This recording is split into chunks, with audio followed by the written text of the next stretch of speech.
It's Friday, January 18th, Saturday, January 19th, if you're on the East Coast or across the pond.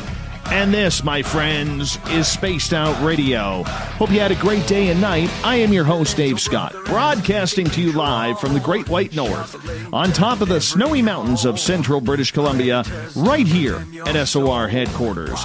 We welcome you nightly on the SOR Radio Network and Deep Talk Radio, along with Revolution Radio. If you want to take a listen to our archives, they are free at youtube.com/Spaced Out Radio. Just do old Davey the favor. Hit that subscribe button. Our website is spacedoutradio.com, where we have a plethora of features for you. You can rock out to Bumblefoot. Go shopping right now at our Spaced Out Radio store. Read up on Captain Shirk's SOR News Wire and so much more. Tonight's show is brought to you by the YouTube channel Ensuho. Sebastian Martin brings high-quality messages to the masses. Head to our website, click on the Ensuho banner, and subscribe to the channel today. Have you ever wondered what it's like to be cursed? How about spiritually attacked by something dark on the other side? Tonight we're getting into it with paranormal author Chuck Banks, who has a brand new book out, which you can find on Amazon, called Peering into the Void. Chuck got into the paranormal a number of years ago after some pretty amazing experiences made him a believer. Besides being an author, he's also a veteran.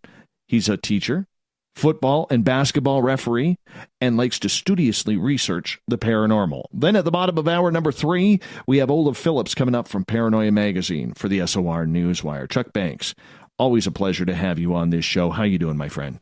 Hey, I'm doing great, my friend. It's a little after 11 here in Iowa, and a little bit snowy, but I appreciate you having me come on tonight, bud. I always appreciate you coming on. Always appreciate talking some paranormal with you. And we're going to get into your book, and we're going to get into a lot of different topics tonight in regards to everything. But first, I want to say thank you. Just the other day, you had me on your little podcast that you do. I apologize. I'm forgetting the name all of a sudden. I had it written down here somewhere. But I want to say thank you for allowing me to be a guest on your show. That was a lot of fun, and I wanted to return the favor here. Just coincidentally happened in the same week, so thank you so much. Hey, no problem, my friend. It's always exciting, to dig deep, in some of those topics and that subject matter. And I always believe that the best folks in the business, share their own experiences, and when you're open-minded and you can do that sort of thing, we're making this world a better place, Dave, anytime that we do that. I think so too. And we try to inform, we try to bring the right attitude around. And you and I kind of got into the podcasting world and radio world. We kind of got started around the same time. So this is something that is very, very unique, because you and I have actually grown together in this field and been both cutting our teeth trying to get a name for ourselves. It's been tenuous at times, but, a lot of fun, hasn't it? Oh man, the plethora of individuals that I've had a chance to meet, over the years, yourself included in this, it's been exciting, and it's one of those things though that looking back, 4 or 5 years ago, when all of this stuff was just a dream, and creating this, I don't know whether I'd do it again though, honestly. Oh, trust me, dude, I am the exact same way. I'm not sure that I would do it all again if I knew what entailed to get to where we need to get to. I mean, it is tough. It is a tough nut to crack, man. But you know what? You're this far in, you got to go with it. You just have to go with it. You don't have a choice. Yeah, and absolutely. And you started this thing out, 7 nights a week. I was doing a couple nights a week, and I just can't even imagine the hours now that you put out there on Spaced Out Radio. And I want to give a huge shout out to all the Spaced Out listeners and followers. You're in good hands, man. Dave is doing things right, and I'm not just buttering him up. He's also a close friend of mine too. So it's pretty easy to do. I appreciate that. Very much appreciate that. Why don't you, for our audience, because our audience is always changing, Chuck, why don't you explain how you got into the paranormal and some of the experiences you had that led you to start putting pen to paper, writing it down, and getting into the paranormal field?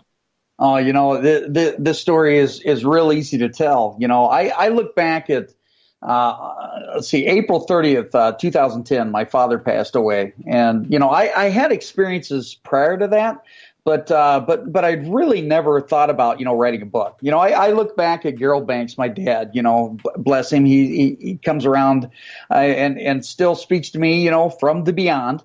And, I wanted to reach out to him again, and I call that, you have to be real careful any time that you dabble in this thing that we call the paranormal or the spirituality field or whatever. And, I went in with my eyes closed, man. I tried to communicate to him, through various methods and that sort of stuff. And lo and behold, Dave, I brought in what I would consider, this familiar spirits or these darker spirits or whatever. They'll feed on you. They'll lie to you. They'll oppress you, almost to that point of possession. And I went through a lot of crazy stuff as I started, putting this, pen to paper in 2014 in my first book, Paranormal Experiences, Death, the Final Frontier, as Dave used to say, in our very first podcast on Spaced Out Radio several years ago. And I kind of opened my heart and I shared some of those experiences. Then all these other experiences that happened as I was a kid, I started to remember those. And believe it or not, when you're 46 years of age, I was 40. Sometimes you forget about, some of these experiences, and whether it's, something that just rings your bell, so to say. And, I look back at, 3 days before my dad died, I saw him at the end of my bed, and that was quite an experience. And then he passed, and then again I started to reach out. I can remember, Dave, and this story is kind of famous or synonymous with what went on.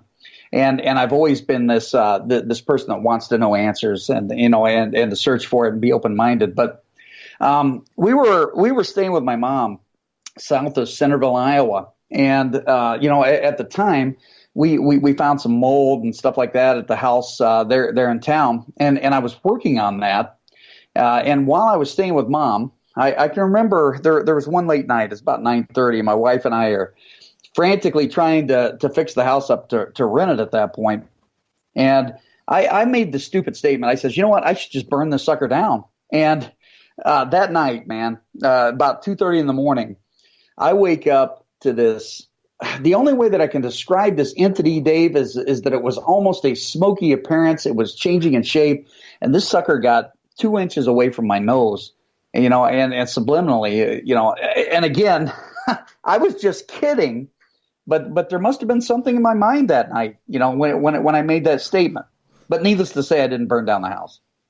Well, that's good. That's good. Now, has this stuck with you as you've gone through the years and as you've delved through the paranormal a little bit more to try and find your own answers?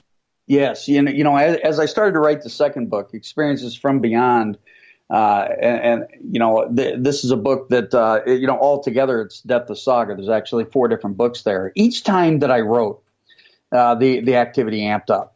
My abilities, so to say, started to amp up. I went through from everything from, being scratched, being branded, hearing 3 knocks in the basement. And again, some people will say, come on, Chuck, the 3 knocks is not really the mocking the divinity, but I've been plagued, Dave.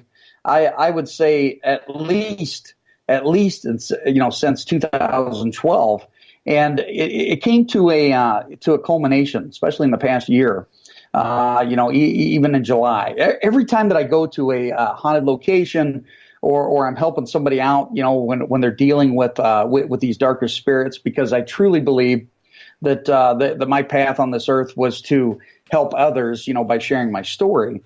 But I would say there have been times, my friend, that when the darkness rears its ugly head, to the point to where these spirits almost put, words in your head like, you know what, you should end it. You know what, you should get the heck out of here, and that sort of stuff. So I have been plagued, buddy, I would say for, the better part of almost a decade of this, of whatever this darkness that I opened up. How has it affected your daily life and your daily routine? Because you're a school teacher. Mm-hmm. And you're dealing with kids. You are very involved in the community with football and basketball, and this is something that you're passionate about, but carrying around that type of paranormal burden can be trying at times. Absolutely. I look back at about 4.5 years ago. I was, in football coaching with a good friend of mine, J.R. Hoffman. And, my moods changed. I'm not an angry guy. So as far as conflict, I have real issues with that. But my mindset, for whatever reason, these spirits or, whatever what was happening to me at that point, I was not myself, man. It broke me down. It broke me down physically. It broke me down emotionally, and definitely broke me down spiritually. And, as far as, early on, man, I used to be a staple as far as being kind of, the fun guy, the super fun guy. But I slipped back, man. I slipped back into what I would call, a super change, which would be to become more of an introvert instead of an extrovert. So I've had a lot of significant changes. But, this past 2 or 3 months, even upwards of a year, so I would say 2 to 3 months to a year, since I have let, God back in my heart, and I feel I'm in the right direction now. But like anybody else, man, once you are touched by what we would consider the darkness, it can rear its ugly head at any given time. How do you balance, Chuck, the idea between being a very spiritual, God-fearing, God-loving man and having these paranormal experiences that many inside the churches call everything demonic, whether, it's ghosts or spirits or aliens or Bigfoot or whatever it could be, the fear of everything, of the unknown inside the churches can be scary. We've talked to Reverend Keith Bradley about that a couple of times on this show, and he's just a very generous man with his time to come and explain how we could blend the two. But I'm curious your thoughts of this, from friends in your congregation to your minister. What's everybody think? Well, I grew up Episcopalian, but I would say that I'm probably,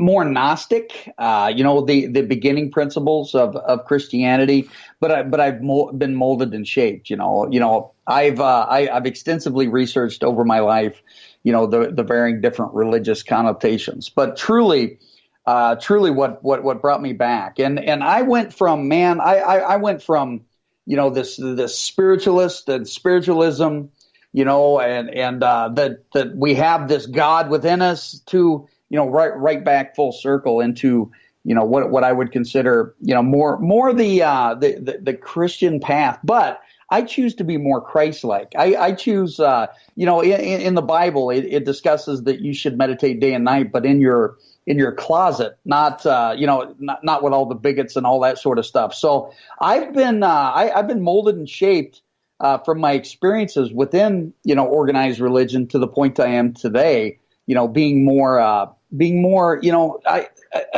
it's an exciting connotation to basically say, you know what, I choose to be Christ-like. I choose to worship, in my own way. I choose to pray in my own way, and truly, and until a person really finds that spark, Dave, they're truly kind of lost, in what they should say or do. But I pray day and night. I pray for others. I work with others. But again, it's considered a little bit taboo.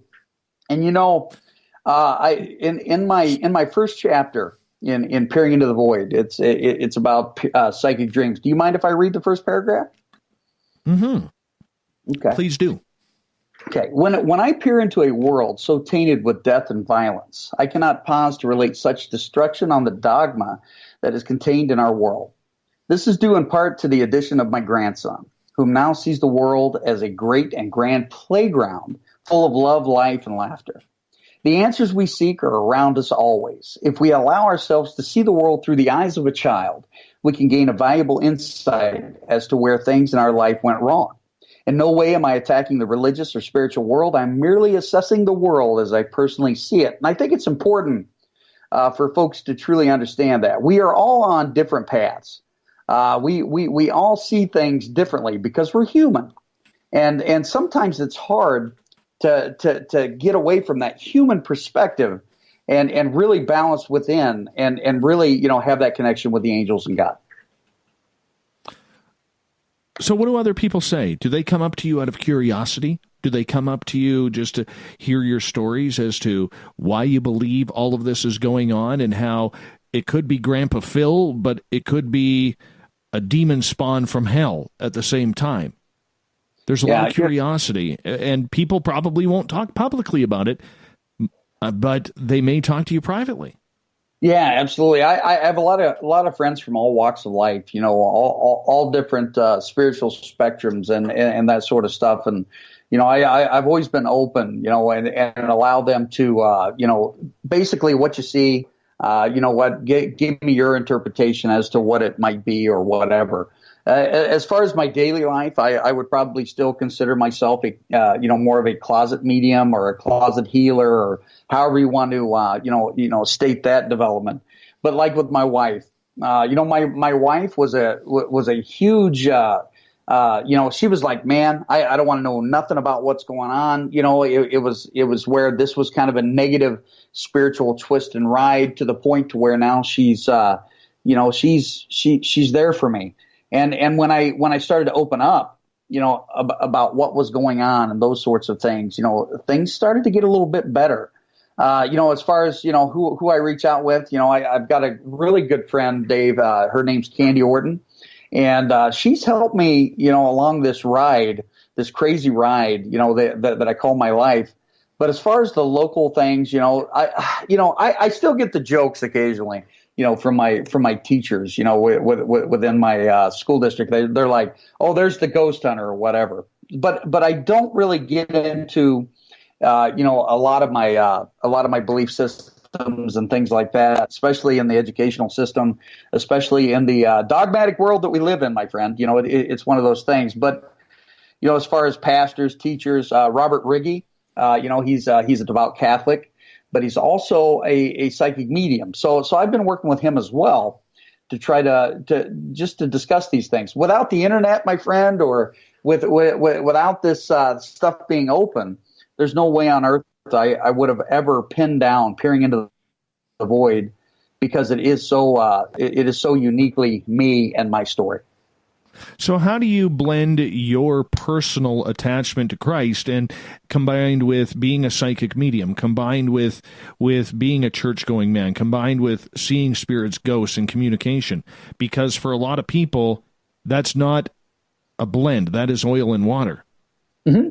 And I can truly see it that way. But my interpretation, again, this is my personal interpretation. I read the Bible from my humanistic point of view, and other folks read the Bible from their own humanistic point of view. And, if you read the New Testament, you can see that, as far as Jesus Christ and his disciples, I mean, they were chastised. It was considered blasphemy for them to think in certain ways. But truly in my heart, when I started truly opening up to God and Christ and the angels again, Dave, I was able to basically, it's kind of like one of those things where if you've been a slave for so long to a certain principle and you truly open up, it's like a huge weight lifts completely off your shoulders. Now, I have talked to folks that say, hey, man, you're dabbling, in the paranormal, that every spirit you're going to talk to is demonic. I don't see it like that because, I've learned over the years to understand and be able to analyze those energies, I guess. How does your family react to it? Are they experiencers as well? Both my daughters are definitely both experiencers. My son has experienced a couple things, but he's pretty he's pretty like, you know what, I don't want to see anything, and I don't want to experience anything. My wife's very similar to that as well. She was a skeptic, you know, especially at the beginning, but you know, she's opened up. My mom, Sally Banks, there in Centerville, Iowa, and you know, she's been a backer in exactly you know what I'm doing, and you know, without their love, without their, you know what I mean, praying for myself, and without my friends and that type of system, you know, it would make a person go a little bit crazy. No, I understand that, but with everything that's going on, especially with your wife being a skeptic, and you're going into this with your best friend who really isn't too sure what is going on, how did that affect your relationship? Oh, it affected it, you know, extremely at the beginning. You know, especially when I was basically pulling myself away. You know, I don't think I was pulling myself away. I think, you know, the spirits, or, you know, whatever the situation, whatever the darker attachments at that point in my life were pushing me away. You know, we did have some pretty tough times, you know, both, you know, psychologically and, you know, financially even, you know, when you look at, you know, dealing with those certain perspectives. But my relationship with my family has never been stronger. You know, my relationship with God has never been stronger. I hope I'm answering that in a way that makes sense with everybody. But then again, everybody experiences things in different ways. Yeah, and I got one more question before we got to go to break, because we're going to go to break in about 45 seconds here. You are someone who doesn't push your own personal beliefs onto other people, and you, as you just said, you want them to figure it out for themselves. How do you keep an open mind like that, knowing what you have found out for yourself? I think truly, you know, and I struggled with that. I struggled with this ego-driven, this God complex that a lot of people, you know, deal with anytime that you know they're opening up, or they're learning new things. And I think truly how I've been able to tackle that mountain was to basically let go and say, you know what, God, you're going to lead me on this path, and I'm going to listen this time. And on that note, Chuck, you hit the nail right on the head. We got to go to break. All right. Way to get yourself out there. Perfect. Chuck Banks is our guest tonight on Spaced Out Radio. His new book, Peering into the Void, can be found on Amazon. Check out his other books as well. We'll be back with the second half hour of the show right after this.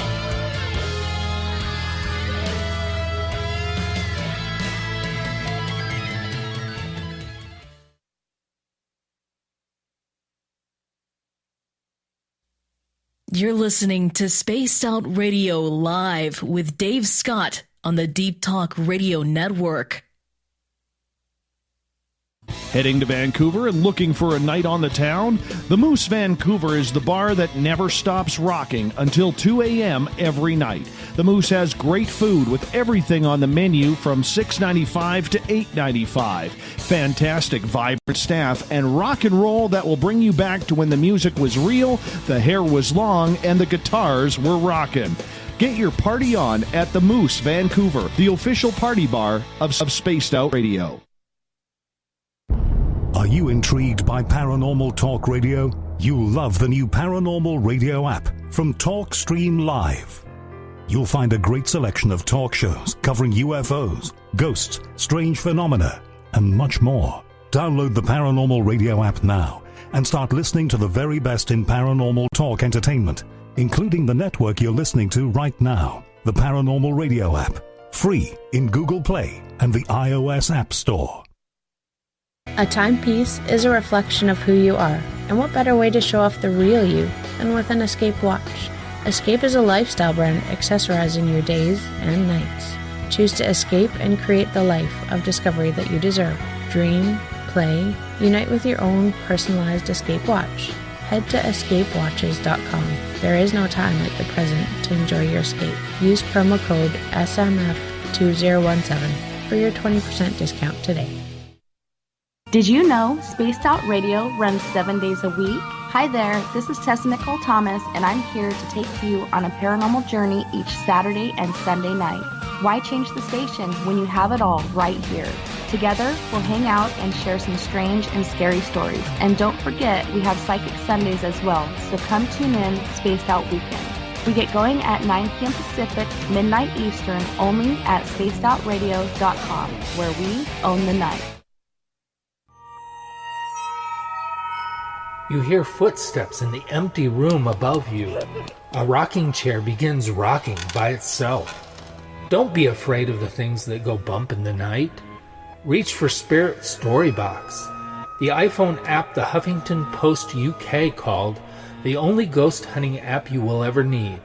Spirit Storybox. The spirits are telling their stories. Are you listening? Hello, this is your guitar man, Ron Bumblefoot Thal, and I have to tell you, I love the response I get for Little Brother is Watching from Spaced Out Radio fans. It's amazing how music can inspire and make people think deeper about what's going on in the supernatural world.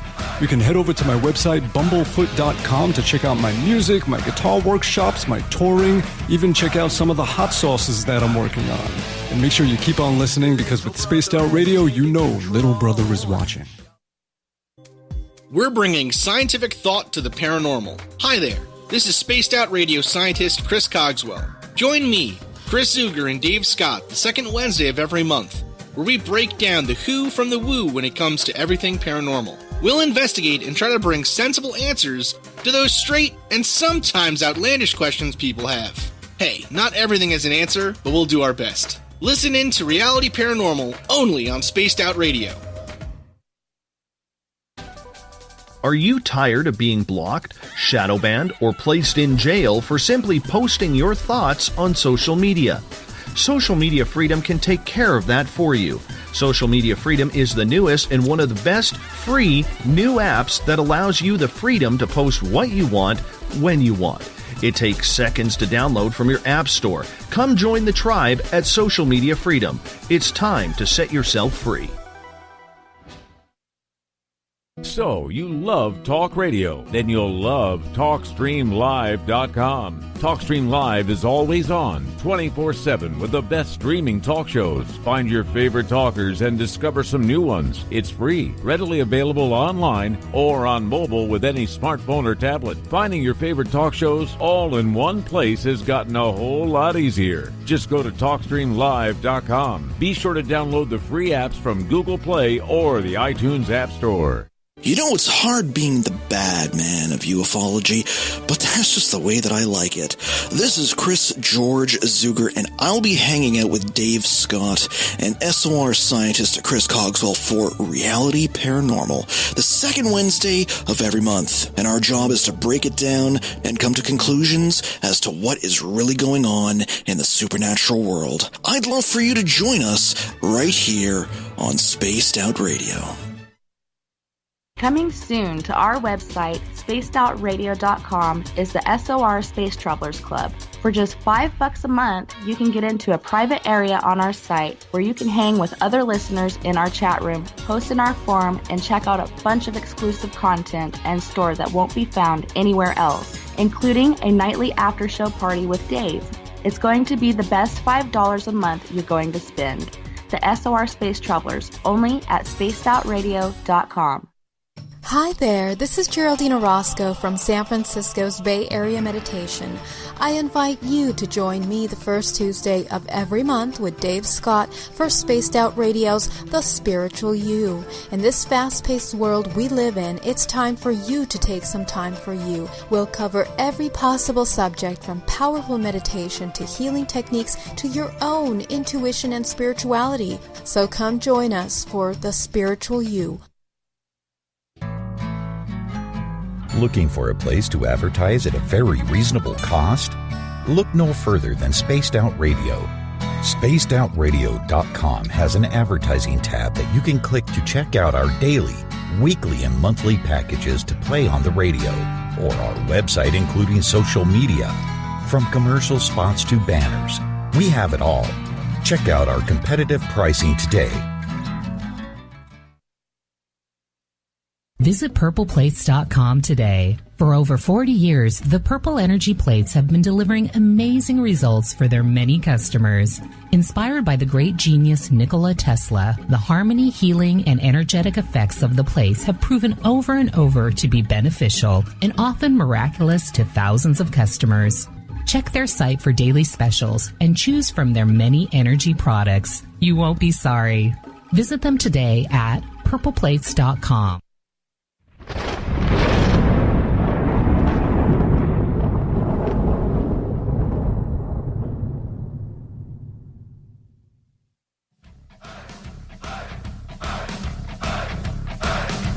Go. Welcome back to the second half hour of Spaced Out Radio tonight. I am your host, Dave Scott. Sitting in the captain's chair of SOR headquarters, we're talking paranormal tonight with author Chuck Banks, who has a brand new book out called Peering into the Void, which you could get in Amazon right now, or at Amazon right now. Chuck, welcome back to the show. Hey, I appreciate it. That first half hour went really fast. Oh, it always seems to go fast around here, that's for sure. I don't know why. Just does. Chuck, I want to, in the first half hour, we kind of talked about your experiences and what you had kind of been through in the field and getting to know, you're finding out who you are. But let's find out a little bit about your experiences. I mean, you claim that you are intuitive, that you are someone who has been able to, communicate with the other side. For people who do not understand what that is like, fill us in. Well, it's one of those things where, if you look at anybody who's intuitive or has those type of abilities, it's a little bit different for each person. And, it's one of those things where I've had to kind of learn, from my, basically on the fly. I have had some great teachers. I still continue to talk to like Candy and many others out there. But it's one of those things where when spirit wants to, man, it shows up. I can see, with my own eyes, I can see full-bodied apparitions. I can hear them, what they're trying to say and that sort of stuff. I have an uncanny ability, Dave, to help folks out that are going through, some of the darkest of times. And I'm not going to talk about, the clients and the cases that I work, but I've had many. I work with, I would say 10 to 15 paranormal groups in the Midwest and on the East Coast. And when they have an issue that they're dealing with, I come in and I'm able to, to help them rectify that situation. Most of the time, it's a lot of these groups they get in these homes. And all they want to do is they either, number one, they want to make a name for themselves, or number two, they want to experience these things. And you know what? Careful what you wish for, because sometimes when you rattle that cage, some darker stuff comes out. And with my experiences, I like my grandfather. My grandfather Ted is with me, and he's with me tonight. I've had several different experiences with him. I've also had a lot of run-ins with, some similar, darker characters that, and I'll leave it at that, from other cases even, that I've even dealt with, in the past. But it's one of those things. Again, it's not like you see on TV, with me. I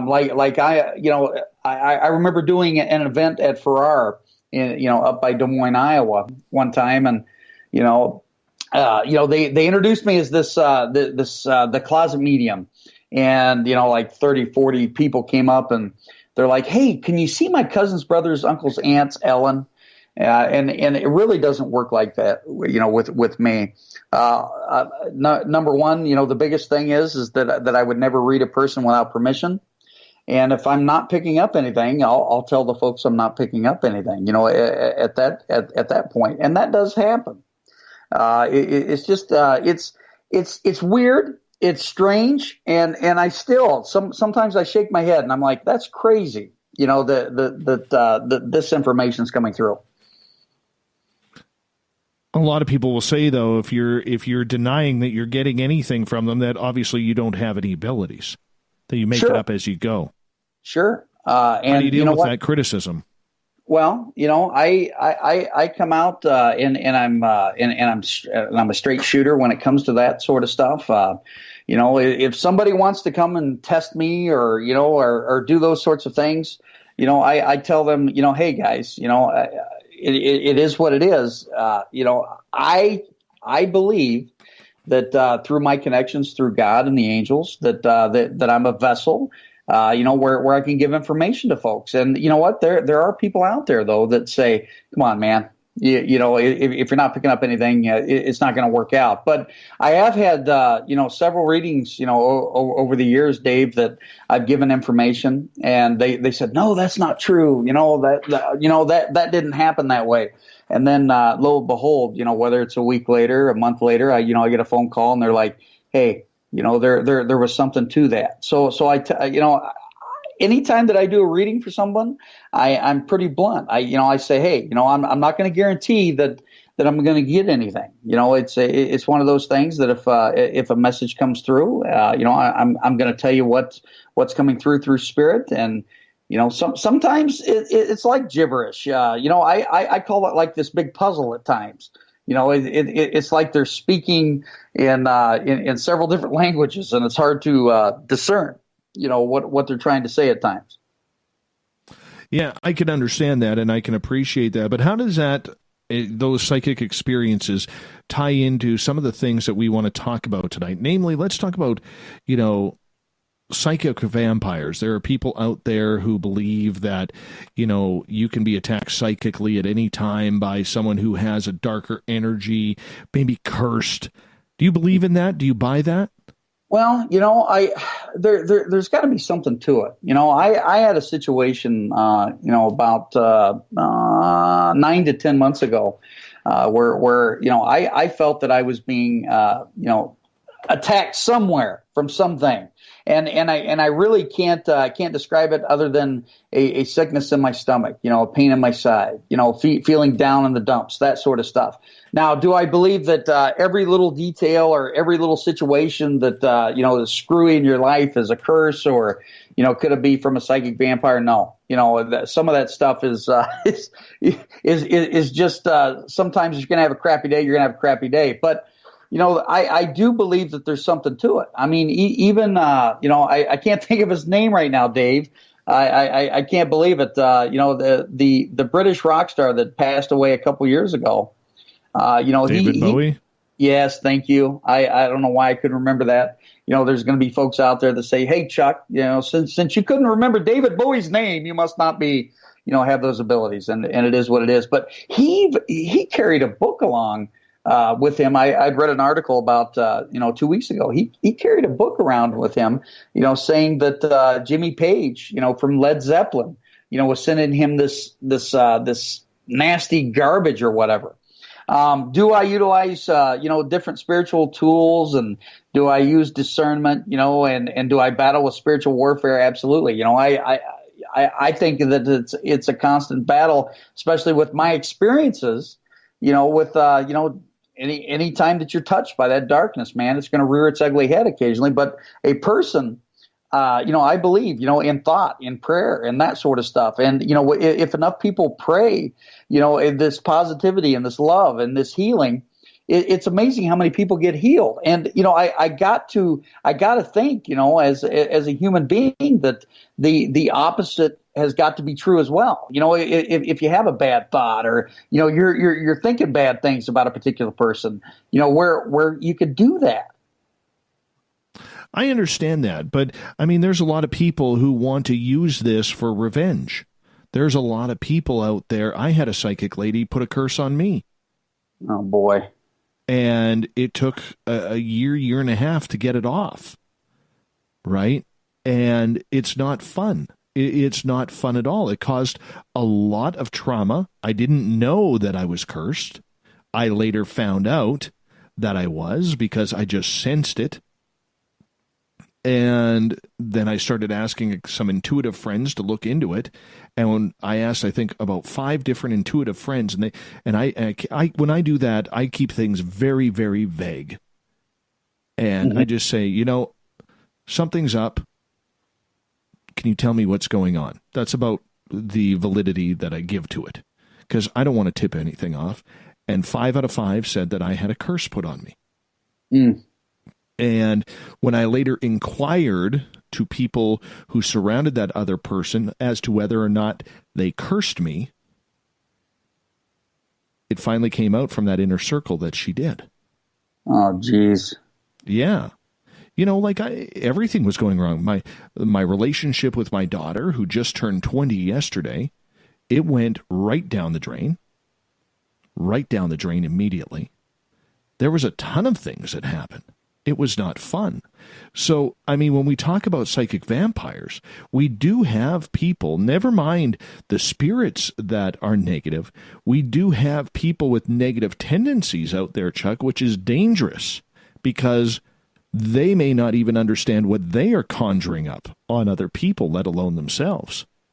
Absolutely. You know, as a school teacher, you know, walking into, you know, these high school classrooms where you have 25 to 30 students in there, you know, if somebody's having a bad day, you know what I'm saying? If someone hates the teacher or someone hates that, you know, if you have any empathic abilities whatsoever, you know, it's going to affect you. You know, I've experienced that, you know, in the school environment.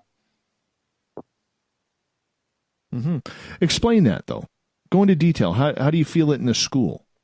Well, you know, any time that you're around, you know, school age children that are, you know, passing that, you know, that pubescent, or I don't even know whether I pronunciated that correctly. I'm almost a doctor of education, and sometimes I have issues, you know, pronunciating words. But it's one of those things where, you know, there's just heightened emotions.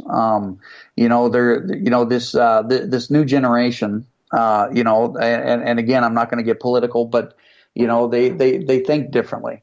You know, the only way that I can possibly describe it is we live in a, you know, where people are desensitized. The youth is totally desensitized as to what's going on: sex, drugs, rock and roll, violence, you know, Snapchat, sending vulgar pictures, that sort of stuff. However, they're overly sensitive, you know, when it comes to being redirected and that sort of stuff. And I think that being desensitized and being oversensitive is definitely, you know, garnering issues when you look at even your day-to-day basis in the classroom or in the hallways or whatever. Do you find that with people who are seeing the negative and dealing with the negative, never mind just picking up negative energy, as many people can feel through their own empathic abilities, but do you find that these psychic vampires are far few between, the bad apples, let's call them? Or do you find that they are emotionally or spiritually driven by the dark side?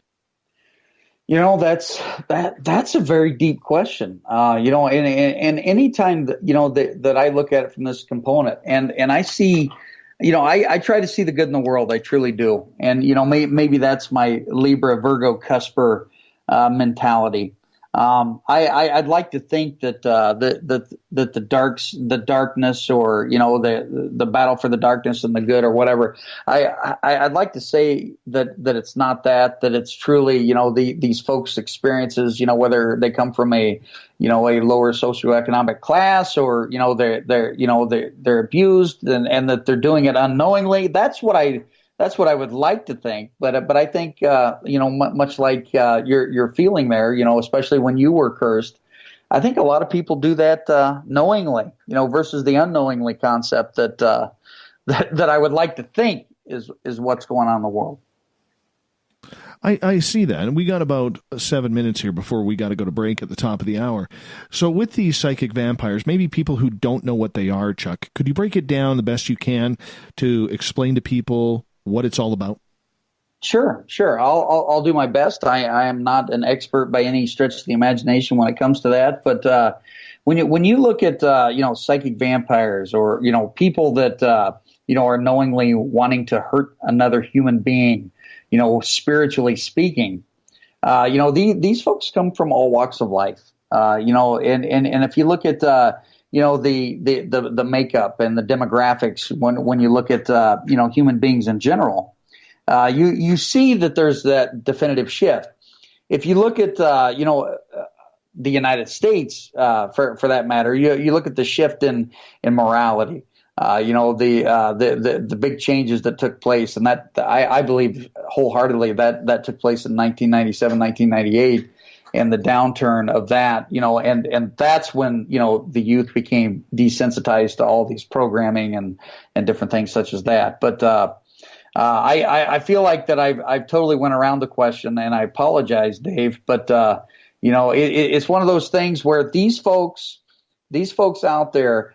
I would believe that the majority of them know exactly what they're doing, and they want to cause harm. They want to cause havoc. They feed off that. They feed off that raw emotion. They feed off that that drama. And they push that out there. But there's also those folks that unwillingly do it. That have been abused. That have maybe received a spiritual attachment. Where this darkness is, basically piggybacking and causing these issues to take place. But again, I would not consider myself an expert on it, but I do know that I've experienced it, and I've talked to a lot of people that have experienced that as well. It is difficult because, you may not even know, and all of a sudden you got this black cloud over you, and you're wondering, what the hell is causing everything to go so wrong recently? Maybe the dog gets sick, maybe all of a sudden you have a huge bill payment that you never expected to have, or it could be anything. Your child, breaks their arm riding their bike outside. Whatever it may be. Whatever it may be. All of a sudden, this round of bad luck that for most people, as they take it as coincidence, could be something totally out of, or I should say, out to the next level.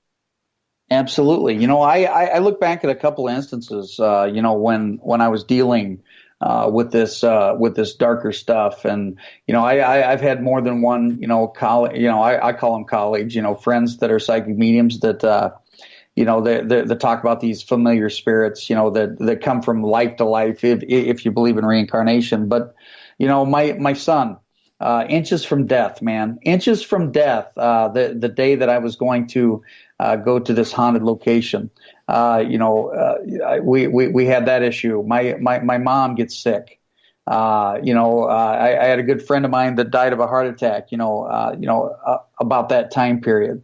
I was going through things, physically, with my heart. We were having financial issues, and it's amazing the train wreck that can take place if that negative is sent to you. Whether it be a psychic vampire or whether it be something from beyond that's latched on to either you or your family lineage. No, I hear you there. I hear you there. We got about 3 minutes to go here, Chuck, before we go to break at the top of the hour. With that and these psychic attacks, how does one protect themselves if they think something is happening to them? Well, first and foremost, again, I'm not a medical physician. I'm not a doctor of medicine or doctor of psychiatry. I am merely a doctor of educational leadership and philosophy. So I have to put that out there first off. Reach out, read, journal, write down these things, and then discuss them. Contact, folks out there that, that can help you. I utilize, meditation, prayer, chakra healing. I know that there are a lot of things that, folks, they read their Bible. They have their Bible. Folks have holy water. People use sage. People do all sorts of different things. But ultimately, at the end of the day, if you cannot find it in your heart, to basically try to create that situation where you can let go and kind of let God have the drive or whatever, you're truly not going to get out of there. And you have to be open-minded. You have to be willing also to not only forgive the situation, but to forgive yourself. Because if you don't forgive yourself and move forward, you truly can't get out of that rut. True that. And, spiritual practice aside, is it just prayer, Chuck? Is it, just your own personal beliefs? Is it saging? What do you think it is to help cleanse yourself? Well, with me, it's my relationship with God. Now, I have had situations where I had to reach out, Now, I did read in the chat, Renee's got something pretty good there. It's not that, Renee, with me, but personally, it's my relationship with God, and it's truly my focus. And I believe that if you can, you will, and that's just the way it is. I hear you there. When people are having this type of psychic vampire attack, is it usually just mental? Is it physical? Like, are they going to notice scratches on themselves? Are they going to notice that they've been hurt in any way, or headaches? Is it physical? Well, I think it's different, for each person. I believe that, you can't have physical ramifications, from psychic attack. Do I believe that you can be scratched and stuff like that? I think that's probably, more from that supernatural, or, the darker beings, or however, people want to call it. But as far as headaches, as far as, maybe a run of bad luck, those sorts of things, I absolutely believe that, that these psychic vampires or psychic warfare can definitely cause havoc. For sure. And that's something that you always have to be prepared of. And Chuck, on that note, I'm going to get you to hold on. We're going to go to our break at the top of the hour. Chuck Banks is our guest tonight on the mighty SOR. You can go over to Amazon.com, pick up his new book, Peering into the Void. We'll have more with Chuck talking paranormal all night long on the mighty SOR. We'll be back right after this.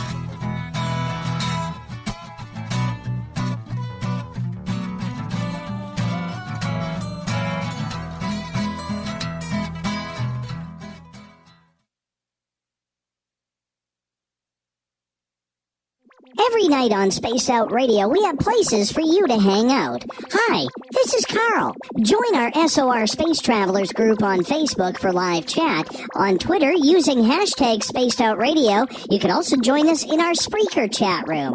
Check us out on Instagram at Dave Scott SOR. All of our archives are free on YouTube at Spaced Out Radio.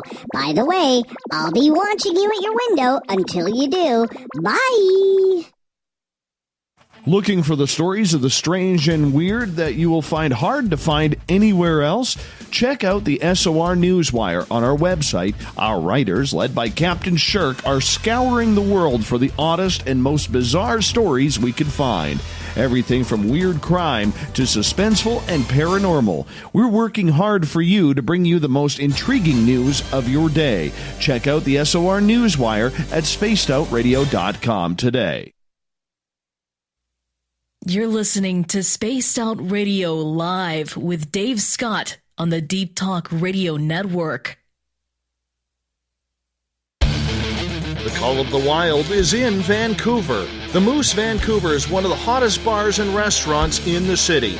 Open until 2 a.m. nightly, the Moose will rock you like a hurricane all night long. Great food with everything on the menu at $6.95 near the corner of Nelson and Granville. Get your horns up and come rock with us. The Moose Vancouver, the official rocking bar of Spaced Out Radio. Visit purpleplates.com today. For over 40 years, the Purple Energy Plates have been delivering amazing results for their many customers. Inspired by the great genius Nikola Tesla, the harmony, healing, and energetic effects of the plates have proven over and over to be beneficial and often miraculous to thousands of customers. Check their site for daily specials and choose from their many energy products. You won't be sorry. Visit them today at purpleplates.com.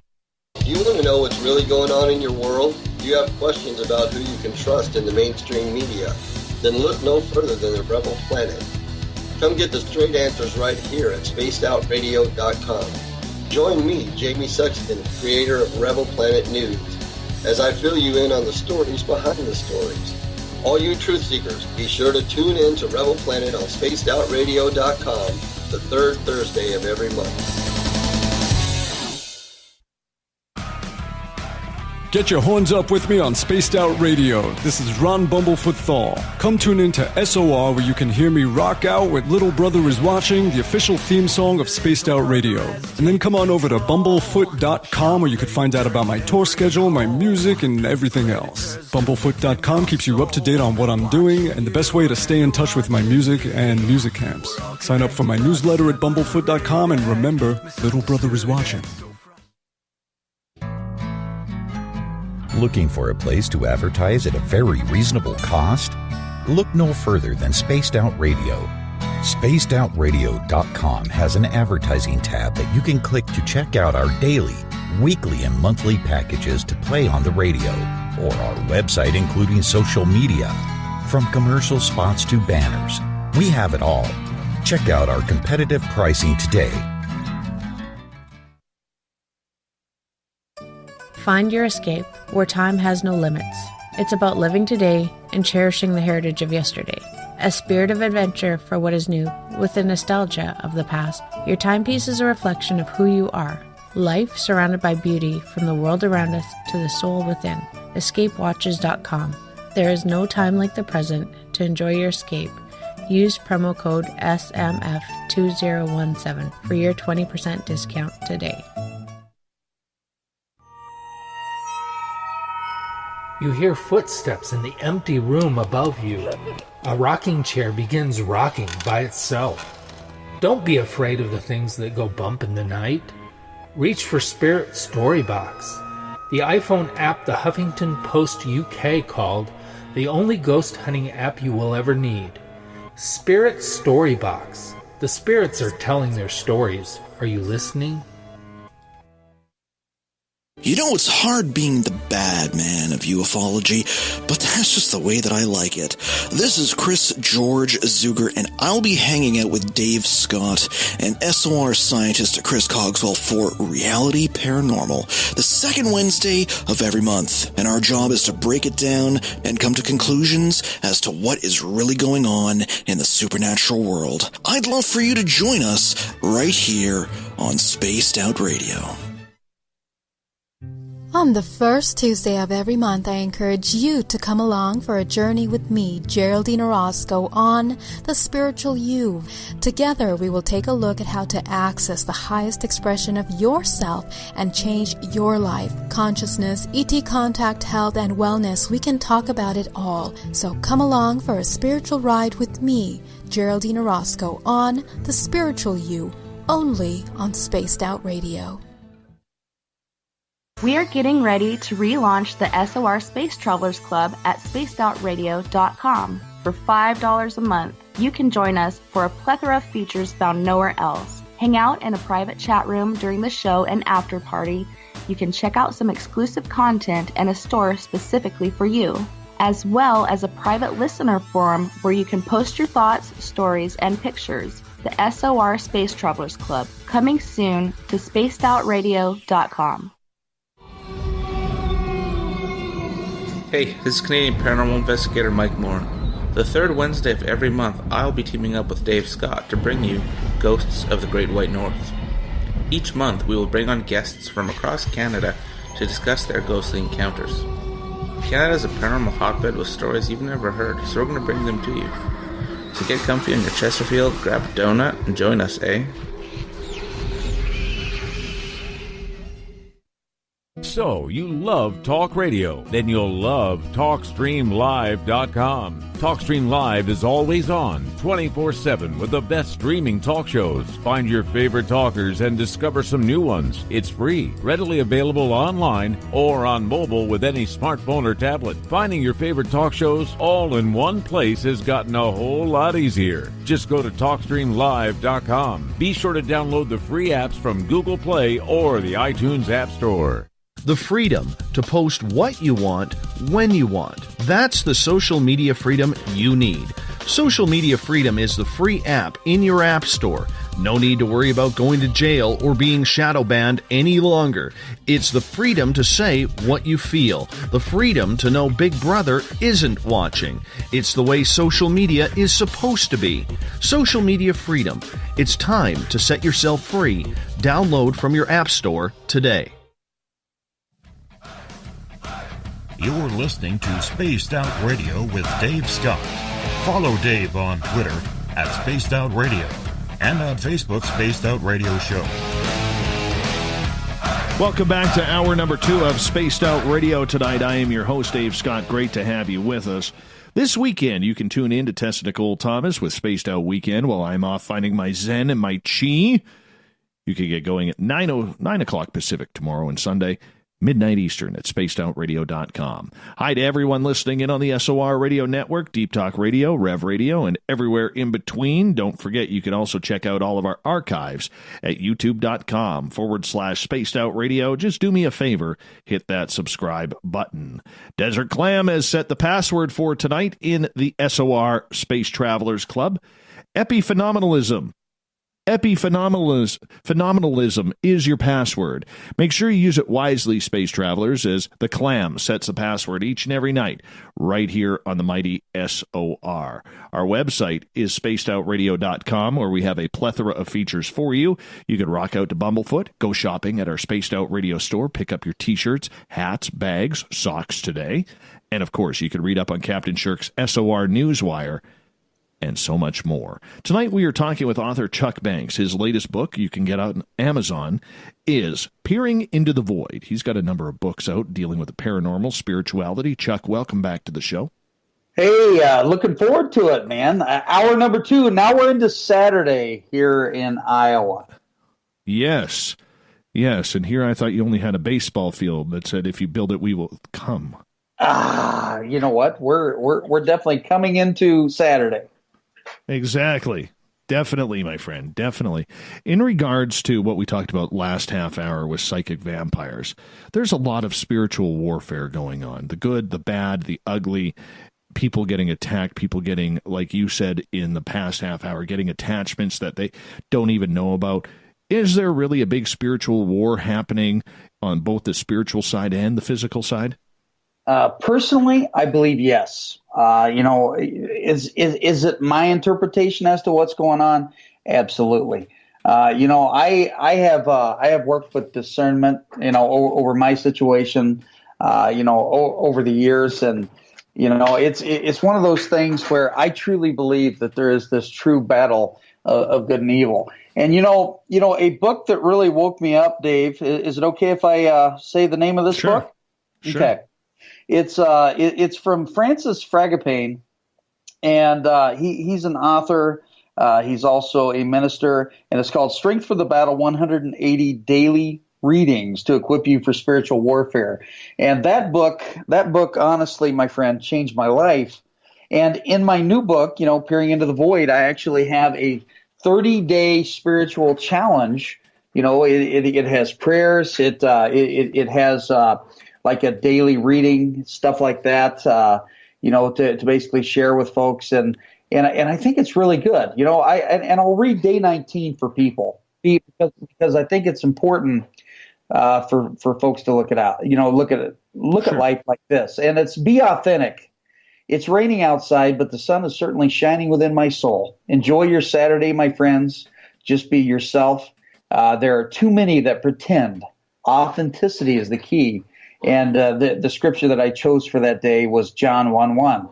In the beginning was the Word, and the Word was with God, and the Word was God. Be authentic. I'm going to be authentic, and I'm going to be the way that I am.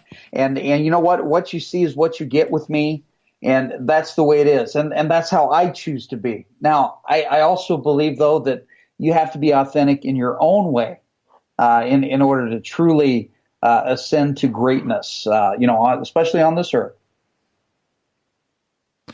When you look at the way that this spiritual warfare is going on, it's easy to sit there and say it's heaven versus hell, demons versus angels. That's the easy part. Is it more complicated than that, Chuck?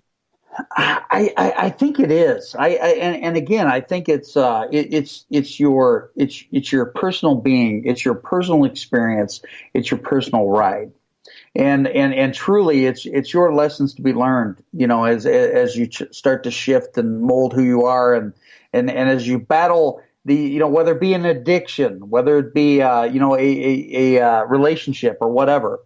But you truly have to to really push for that strength. And in my book, I write this. We constantly are challenged by outside influences in our lives. Personally, my spiritual self has shifted in a way I never thought possible. I now have a deep, heartfelt relationship with our Maker and our universe, God. I do not see God as male or female. I see God as God is perfection. The energy from God is beyond all others in the universe. Being open to discovering the untold truths and mystery of life has led me towards, my path towards healing. And again, with that, when I wrote that, I was starting to open up. I was starting to see the possibilities, because we see things, as they are, in our human component. But it really is a lot more complex. It really is a lot more complex when you look at what life is, what spirit is, what life after death is going to be. What is the human component of spiritual warfare? I think the human component of spiritual warfare is, there's a heaven, there's a hell, there could be a purgatory. It could be vast. It's different, across, different religious spectrums. I think that we see things, we see things as a human component when we see this spiritual warfare in black and white, and we fail to see the significance behind each situation or hand that you're dealt, that you're going to be experiencing, this go around in life, and truly, a lot of times when us as humans, we close our eyes to a lot of things, whereas our spiritual self, we can open our eyes and see things as they truly are, and it's truly a magical existence. But do people even know that they are conducting spiritual attacks, spiritual warfare, outside of those who are knowing of their own abilities? I believe so. I believe that this is something that's definitely taking place long before us. You look at the spiritual warfare. You look back at the beginnings of the church. And you look at the Gnostics. They were pushed away from Jerusalem. And the Judaistic faith. And, it opened up to this in the human mind and the human component.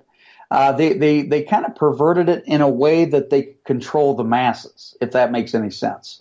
So, the Roman Empire, they brought in this thing called Catholicism, or this early Christianity, because they wanted to find a way to control, and truly in order to strive and see things past this control spectrum, is you truly have to open up, and you have to be you have to be able to be more spiritual than religious, if that makes any sense. Yes, I can see that and understand that. How does somebody know, though, that they are actually conducting a spiritual attack or spiritual warfare? Because let's face it, every day we can say, oh, I don't like that person. I wish they would drop dead. Or we could say, if that person tripped and fell off the sidewalk, I really wouldn't care. We see it all the time. Is that what we're talking about when conducting spiritual warfare, or is it deeper than that? I think it's much deeper than that. Spiritual warfare, in my opinion, is, discerning good and evil. Which is beyond even human, thought and components. It's I see things again from this human eye, but I see it as the the light and the darkness. Now I do have a lot of friends that are that are very of various spirituality or whatever. Some of them Wiccan, some of them pagan and that sort of stuff, and they see things as you can't have one without the other. It's where you try to balance that dark or the light or the good or the bad or whatever. Now, as far as a person, I am in constant spiritual warfare for the battle of my soul, in my opinion, because I have been touched by the darkness, with my experiences in the past. I promote spiritual warfare and discernment to help others that are going through similar situations. I deal with a lot of cases. I had one gal, she was 12 years old, and it was a couple years back, and she was near possession. And I would say that it's probably the closest thing that you can get to the term demonic. And I don't use demonic or demons loosely. Okay, I'm not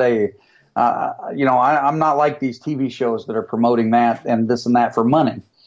But I was able to pull this darkness out of her, and I was able to promote spiritual warfare and to get rid of the spirit, this entity that was trying to possess her.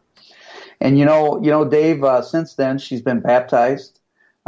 She's for the first time in her life, she's able to be successful in the classroom, at home. Her relationship with her family is 100 times fold better. But again, she's got to battle that on a daily basis because, believe it or not, just when you think that the darkness is gone, it can rear its ugly head. And I believe, and again, this is my personal belief. Where do aliens come into play? The aliens, ufology, that sort of stuff. There are a lot of people in the religious community that feel that they're nothing more than demons or something like that. I do not personally believe that. When I look at the differing races, I dealt with the Nordics, the Greys, the tall, elongated Greys, and the white beings. I personally do not believe that they are from the demonic realm. Now, will that burn, smack me in the face later on? I can't tell you that, at this, but I believe that, as far as the paranormal, they're all tied in together. And you and I had this conversation on my show, interview with a psychic medium on the Variety Multimedia Network just this past week, where it's kind of all tied together. However, in ways it's a little bit different. Does that make any sense? Well, it does, because it also leads to one of our listeners, Trip, his question. And he's saying, in regards to extraterrestrials, I mean, we cannot have a religious outlook on them, on what they are, being demons or anything like that, because, let's face it, the Roman Catholic Church is looking for extraterrestrial life. The Pope has even been public and said, if they come down, I would love to baptize them. Mm-hmm. And, when I look at it, I look at it, perhaps a little bit differently than other folks that are, whether they're within the Christian faith or Judaistic faith or whatever. I see our Maker as making all things, not just here, on Earth or in our solar system, but all things. And, and also I think it's deeper than that. I think it also goes into the different planes of existence. The Maker, or, the God, in my opinion, created all things and all dimensions.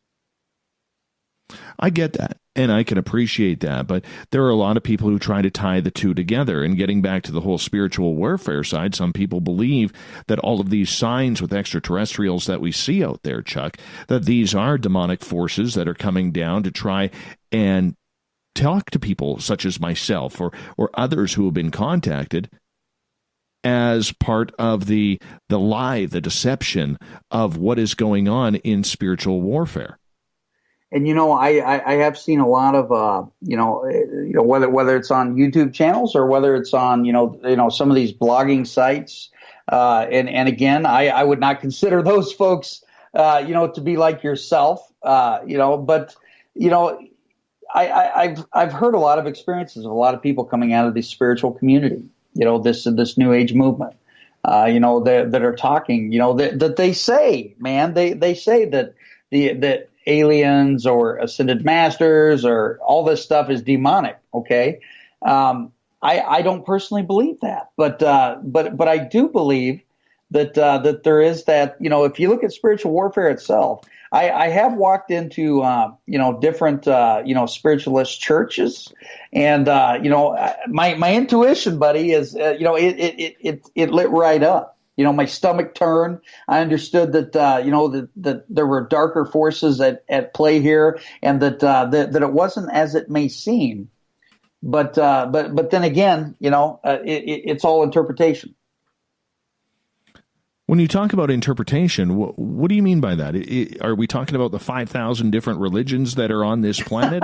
Are we talking about personal interpretation? Because that, and I don't mean this to sound rude, buddy, but that's a very vague statement. Mm-hmm. And I understand that. When you look at here's how I would explain it. Okay, if you and I we're in the same room, we experienced the same thing. In reality, your experience is going to be a little bit different than mine. Does that make sense? Yes, fully agree. That's kind of what the interpretation aspect. That's why I brought that up, because we all experience. Even if there were 1,000 people in a room and the same thing happened, it's probably you could have 1,000 different results. So therefore, the interpretation of what took place could be scathed, could be different. Yes, I see that, and I can appreciate that. But for a lot of people who are experiencing, whether it's ET contact, whether it's spiritual contact in their house, mm-hmm. whether it's at their place of work that has a real negative aura to it, it has to be defined by that person, though, and their own individual reaction to it, does it not? I think so. I mean, at the end of the day, and until we pass over, and find out what the true mystery behind life is and life after death, we're not going to be at 100%. So does it matter the person's situation?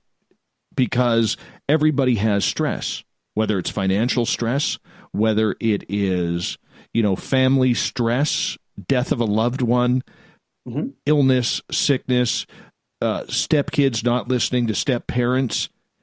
There's a plethora of issues that go around on daily lives that we may not look like as part of that spiritual attack. Could we see those little daily fundamentals that we get used to as being part of that spiritual attack?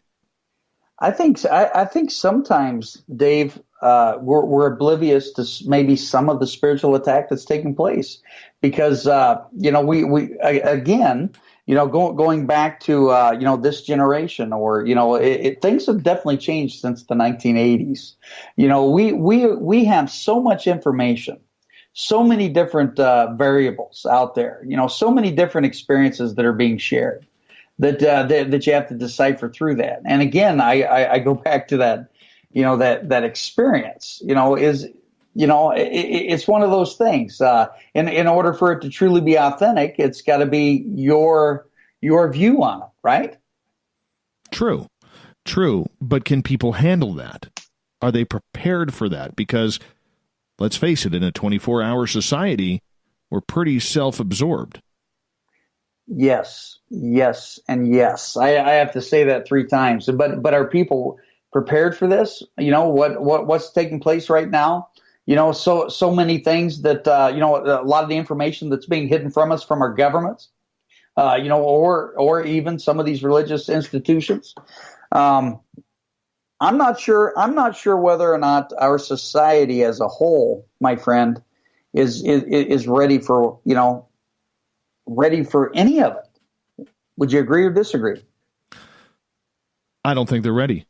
I don't think they're ready for ET contact. I don't think they're ready to open up spiritually, because people have moved away from their own inner source. I don't believe that, I think the younger generations, let me switch gears here, not to sound so negative, but I think the younger generations, my children, your grandchildren, and people that we know, I think they are the next ones to take this to an entirely new spiritual plane, because they are seeking the answers. They are seeking the source outside of a daily religious firm. And even talking to Reverend Keith about that on this show a few weeks ago, he's noticed it as well, that the younger generation seem to be searching for more than just what, some person standing in front of a podium with a cross behind them is saying, to try and deliver their interpretation rather than what the actual spiritualness of each individual is. Yeah, and I have to totally agree with that. You look at at their fingertips is billions, if not trillions of amount of information. And these people are starved for information.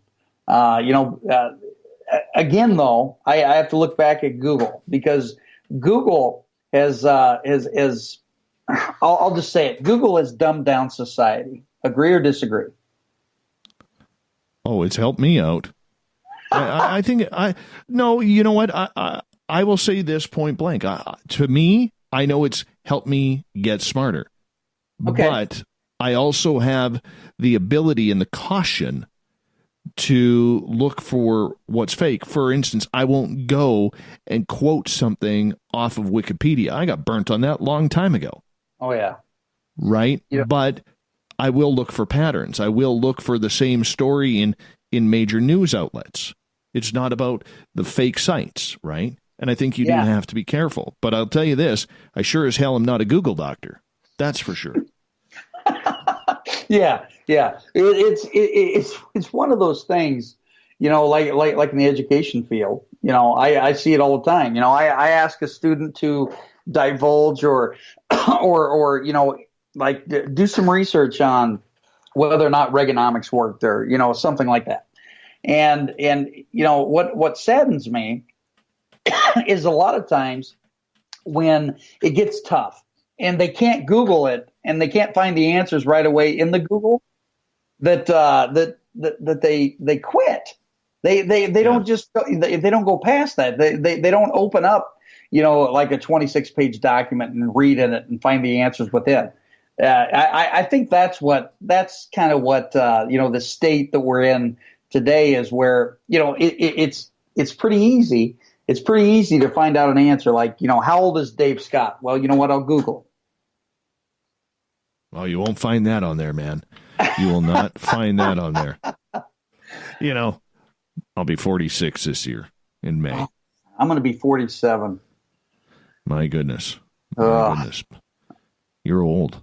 You're very old. I think I was still in diapers when you were born, though. So I'm not that much old. Yeah, but you got a tight goatee, my friend, and that always pushes the limits for me there, my friend. So it's all good. All good indeed.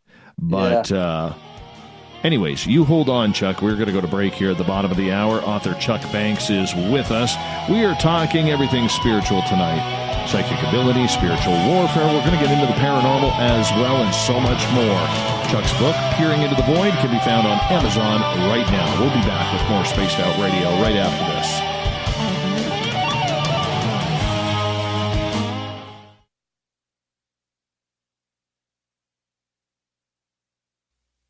You're listening to Spaced Out Radio Live with Dave Scott on the Deep Talk Radio Network.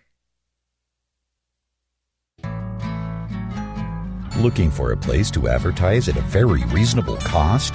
Look no further than Spaced Out Radio. SpacedOutRadio.com has an advertising tab that you can click to check out our daily, weekly, and monthly packages to play on the radio, or our website including social media. From commercial spots to banners, we have it all. Check out our competitive pricing today. You know, it's hard being the bad man of ufology, but that's just the way that I like it. This is Chris George Zuger, and I'll be hanging out with Dave Scott and SOR scientist Chris Cogswell for Reality Paranormal, the second Wednesday of every month. And our job is to break it down and come to conclusions as to what is really going on in the supernatural world. I'd love for you to join us right here on Spaced Out Radio. Hello, this is your guitar man, Ron Bumblefoot Thal, and I have to tell you, I love the response I get for Little Brother is Watching from Spaced Out Radio fans. It's amazing how music can inspire and make people think deeper about what's going on in the supernatural world. You can head over to my website, bumblefoot.com, to check out my music, my guitar workshops, my touring, even check out some of the hot sauces that I'm working on. And make sure you keep on listening, because with Spaced Out Radio, you know Little Brother is watching. We're bringing scientific thought to the paranormal. Hi there, this is Spaced Out Radio scientist Chris Cogswell. Join me, Chris Zuger, and Dave Scott the second Wednesday of every month, where we break down the who from the woo when it comes to everything paranormal. We'll investigate and try to bring sensible answers to those straight and sometimes outlandish questions people have. Hey, not everything is an answer, but we'll do our best. Listen in to Reality Paranormal only on Spaced Out Radio. Did you know Spaced Out Radio runs 7 days a week? Hi there, this is Tessa Nicole Thomas, and I'm here to take you on a paranormal journey each Saturday and Sunday night. Why change the station when you have it all right here? Together, we'll hang out and share some strange and scary stories. And don't forget, we have Psychic Sundays as well, so come tune in Spaced Out Weekend. We get going at 9 p.m. Pacific, midnight Eastern, only at spacedoutradio.com, where we own the night. You hear footsteps in the empty room above you. A rocking chair begins rocking by itself. Don't be afraid of the things that go bump in the night. Reach for Spirit Storybox, the iPhone app the Huffington Post UK called the only ghost hunting app you will ever need. Spirit Storybox. The spirits are telling their stories. Are you listening? Are you tired of being blocked, shadow banned, or placed in jail for simply posting your thoughts on social media? Social Media Freedom can take care of that for you. Social Media Freedom is the newest and one of the best free new apps that allows you the freedom to post what you want, when you want. It takes seconds to download from your app store. Come join the tribe at Social Media Freedom. It's time to set yourself free. Coming soon to our website, spacedoutradio.com, is the SOR Space Travelers Club. For just $5 a month, you can get into a private area on our site where you can hang with other listeners in our chat room, post in our forum, and check out a bunch of exclusive content and store that won't be found anywhere else, including a nightly after-show party with Dave. It's going to be the best $5 a month you're going to spend. The SOR Space Travelers, only at spacedoutradio.com. Are you intrigued by Paranormal Talk Radio? You'll love the new Paranormal Radio app from TalkStream Live. You'll find a great selection of talk shows covering UFOs, ghosts, strange phenomena, and much more. Download the Paranormal Radio app now and start listening to the very best in paranormal talk entertainment, including the network you're listening to right now, the Paranormal Radio app, free in Google Play and the iOS App Store.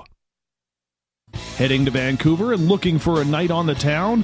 The Moose Vancouver is the bar that never stops rocking until 2 a.m. every night. The Moose has great food with everything on the menu from $6.95 to $8.95. Fantastic, vibrant staff and rock and roll that will bring you back to when the music was real, the hair was long, and the guitars were rocking.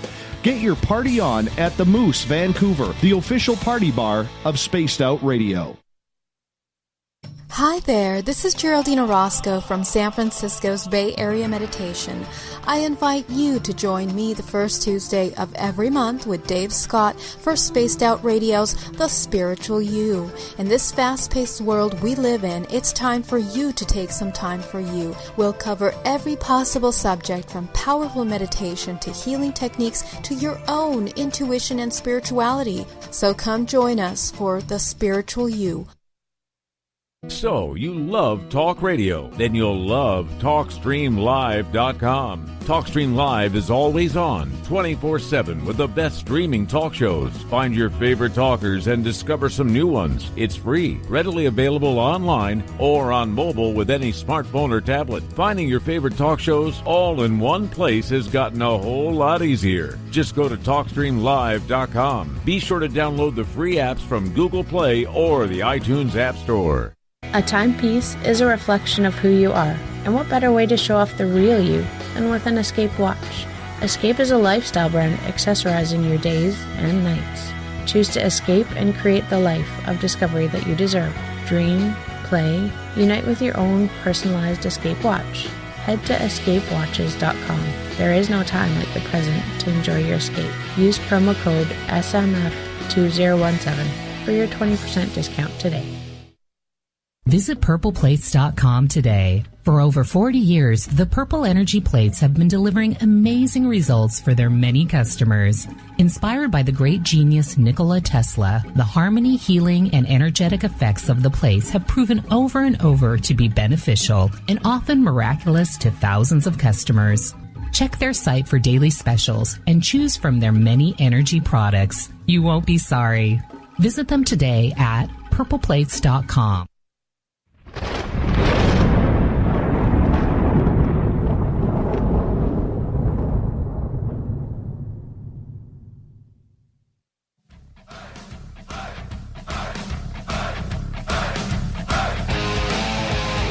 Welcome back to the second half of Spaced Out Radio tonight. I am your host, Dave Scott. Great to have you with us. We are broadcasting from the Great White North at SOR headquarters right now. Chuck Banks is our guest tonight.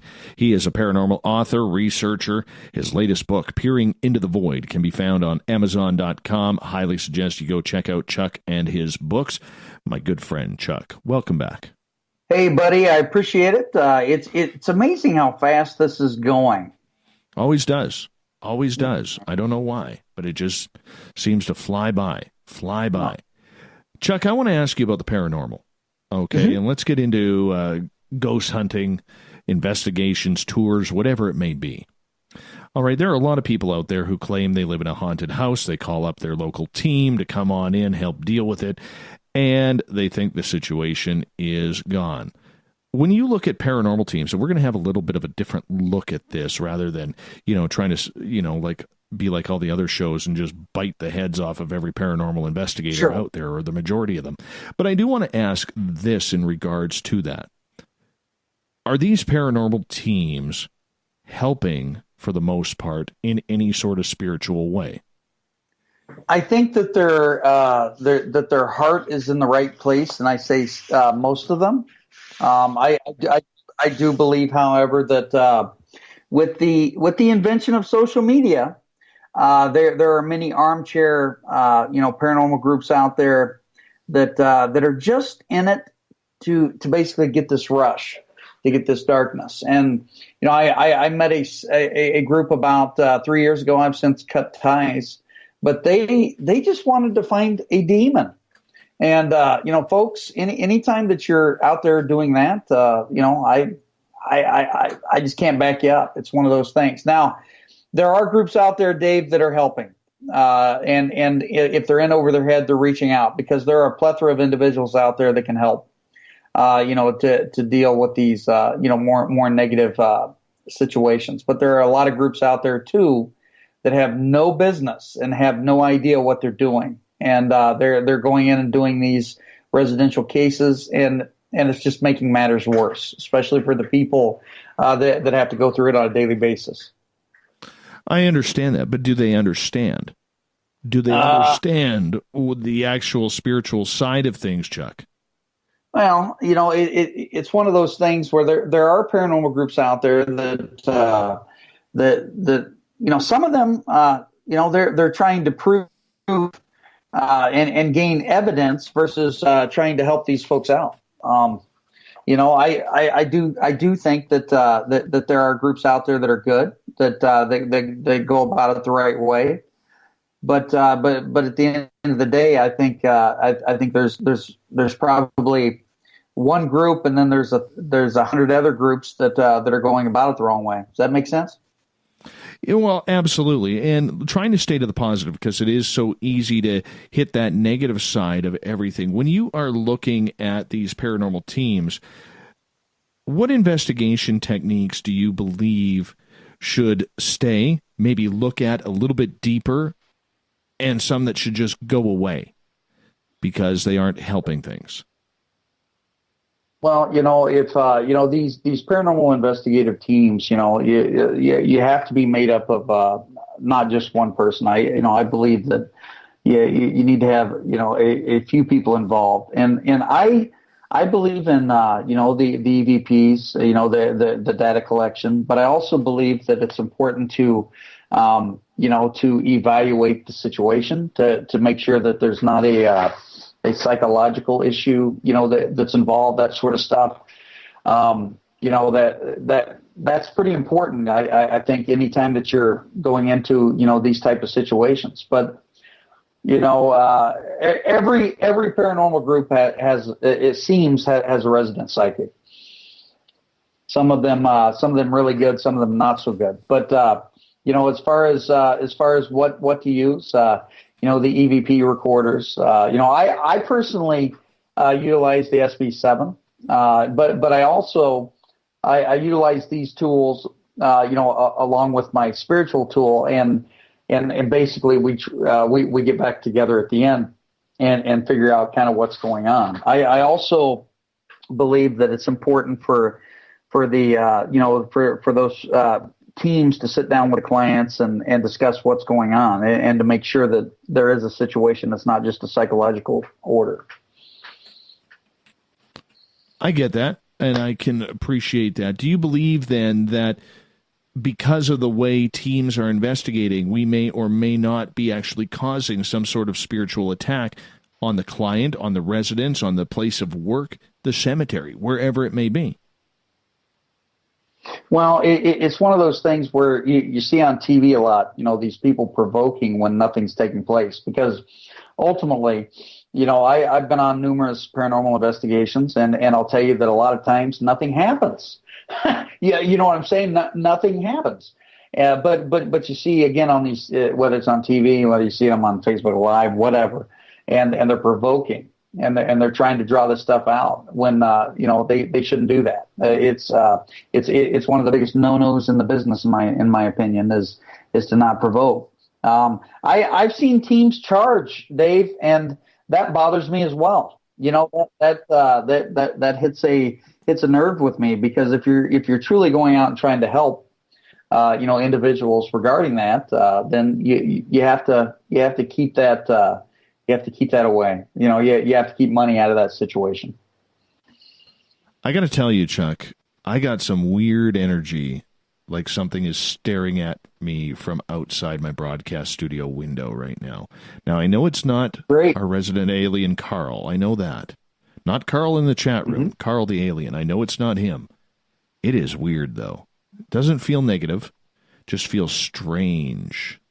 I keep looking out the window, seeing if I can catch a glimpse of it, but I got way too much light on in here to actually see. I may actually have to turn the lights off. Oh, boy. Yeah. I do have to say this. You do know that I have a few passengers that check in to make sure that everything's going okay. I'm wondering if it's one of mine. I don't know if it's one of yours, because I'll tell you, I've had a couple of astral travelers come in and just check out my property and do some work here, and they call my property the Kmart Blue Light Special of the paranormal. like it weirds them out, and it's funny because last September I had Eric Cooper from Forest Moon Paranormal. I believe you know him. Yeah. And I brought him over to the house here, and he's like, "Oh, so this is the Kmart Blue Light Special area, eh?" He goes, and just what he was picking up, he's like, "Yeah, no kidding. He goes, "You got a lot going on here, man." I'm like, "Yeah, you just never know." So I think, when we get to break at the top of the hour, I'm actually going to turn the studio lights off. Okay. And I've got a couple of things blocking the window. I got to take them down because I want to see what's there. Heck yeah. Definitely want to see what's there. I love it when stuff happens. But it's not Carl. I definitely know it's not alien. I definitely know that. People will say, how do you know? It's the energy. You have to understand the energy of it. Anything. Have you noticed that with different spirits and extraterrestrials, Chuck, that, if you get a ghost around or a spirit around, it feels heavy, you feel sluggish, your body starts to hurt, and then you get the extraterrestrials around, and it's like, you've been spinning on a tilt-a-whirl for about an hour straight. Yes. The energies are definitely inexplicable. I'm in my basement tonight, folks, by myself, and my dog's not down here, and it's 12:46 a.m. and I will tell you that the last time that I've been down here in the basement this late was the last time I was on Dave Scott's Spaced Out Radio. So I don't come down here because the freak factor it amps up here as well about this time. Oh yeah. It's kind of fun right now. I'm still staring out the window, and I'm trying to read some comments up on the chat rooms and everything right now as well, and see what people are picking up. But I never know. No, I'm being asked if there's clicking noises. See, did I ever tell you the story, Chuck? Total change of topic here. Did I ever tell you the story about last year, October 27th? No, that would have been 2017, October 27th, when my little alien dude came back. I think our last the last time I was on the show, you had mentioned it, but he didn't come inside, right? He was staring out. No, he was outside, and he brought a couple of buddies with him, and I went up, keeping a long story short, I went up on my patio, and people got to understand, I live on just over half an acre. That's a big square chunk of property I have. Mm-hmm. It's the reason why I have a riding lawnmower, because I'm lazy that way, and I love being lazy with my lawn. But nonetheless, up my driveway, I start hearing, and this is 1 o'clock in the morning. There's no birds out. And then in my backyard, Jesus. Then up the trees. Then back in the yard. Oh yeah, it was cool. Cool. So I did what any Canadian would do. I ran to Tim Hortons to grab a donut and an ice cap. Tim Hortons. I actually had an experience with Tim Hortons in Buffalo, New York. It was my first experience, and I'm used to going to McDonald's and ordering the hash browns, and they said, "Hey, what kind of donut do you want?" And I was like, "What? A donut?" You know what I mean? Oh, you have to get a donut, man. What'd you get? Oh, I got it was like a waffle, sausage, egg, and cheese, and then, I did get a glazed donut.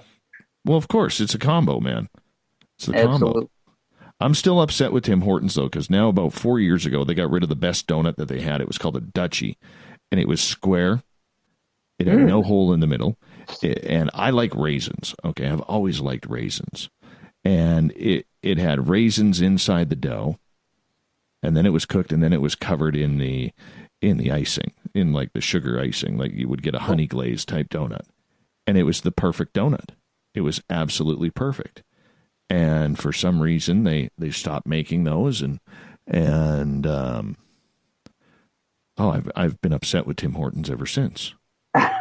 A lot of Canadian, put it this way, enough people complained that last year they actually did a bring them back special for a month around Canada Day, just so that way they could get the heat off of them. Oh boy. Yeah. Either way, we're way off topic now. Off topic, but that's okay. That's okay.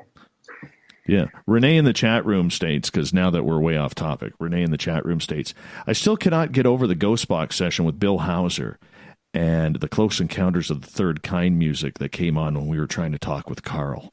Oh, that's really cool. Yeah. There was like, that do, do, do, do, do. Yes. We got the do, do, and then it switched the channel and didn't come back. Oh, it was kind of cool. I always get they always cuss at me on those devices.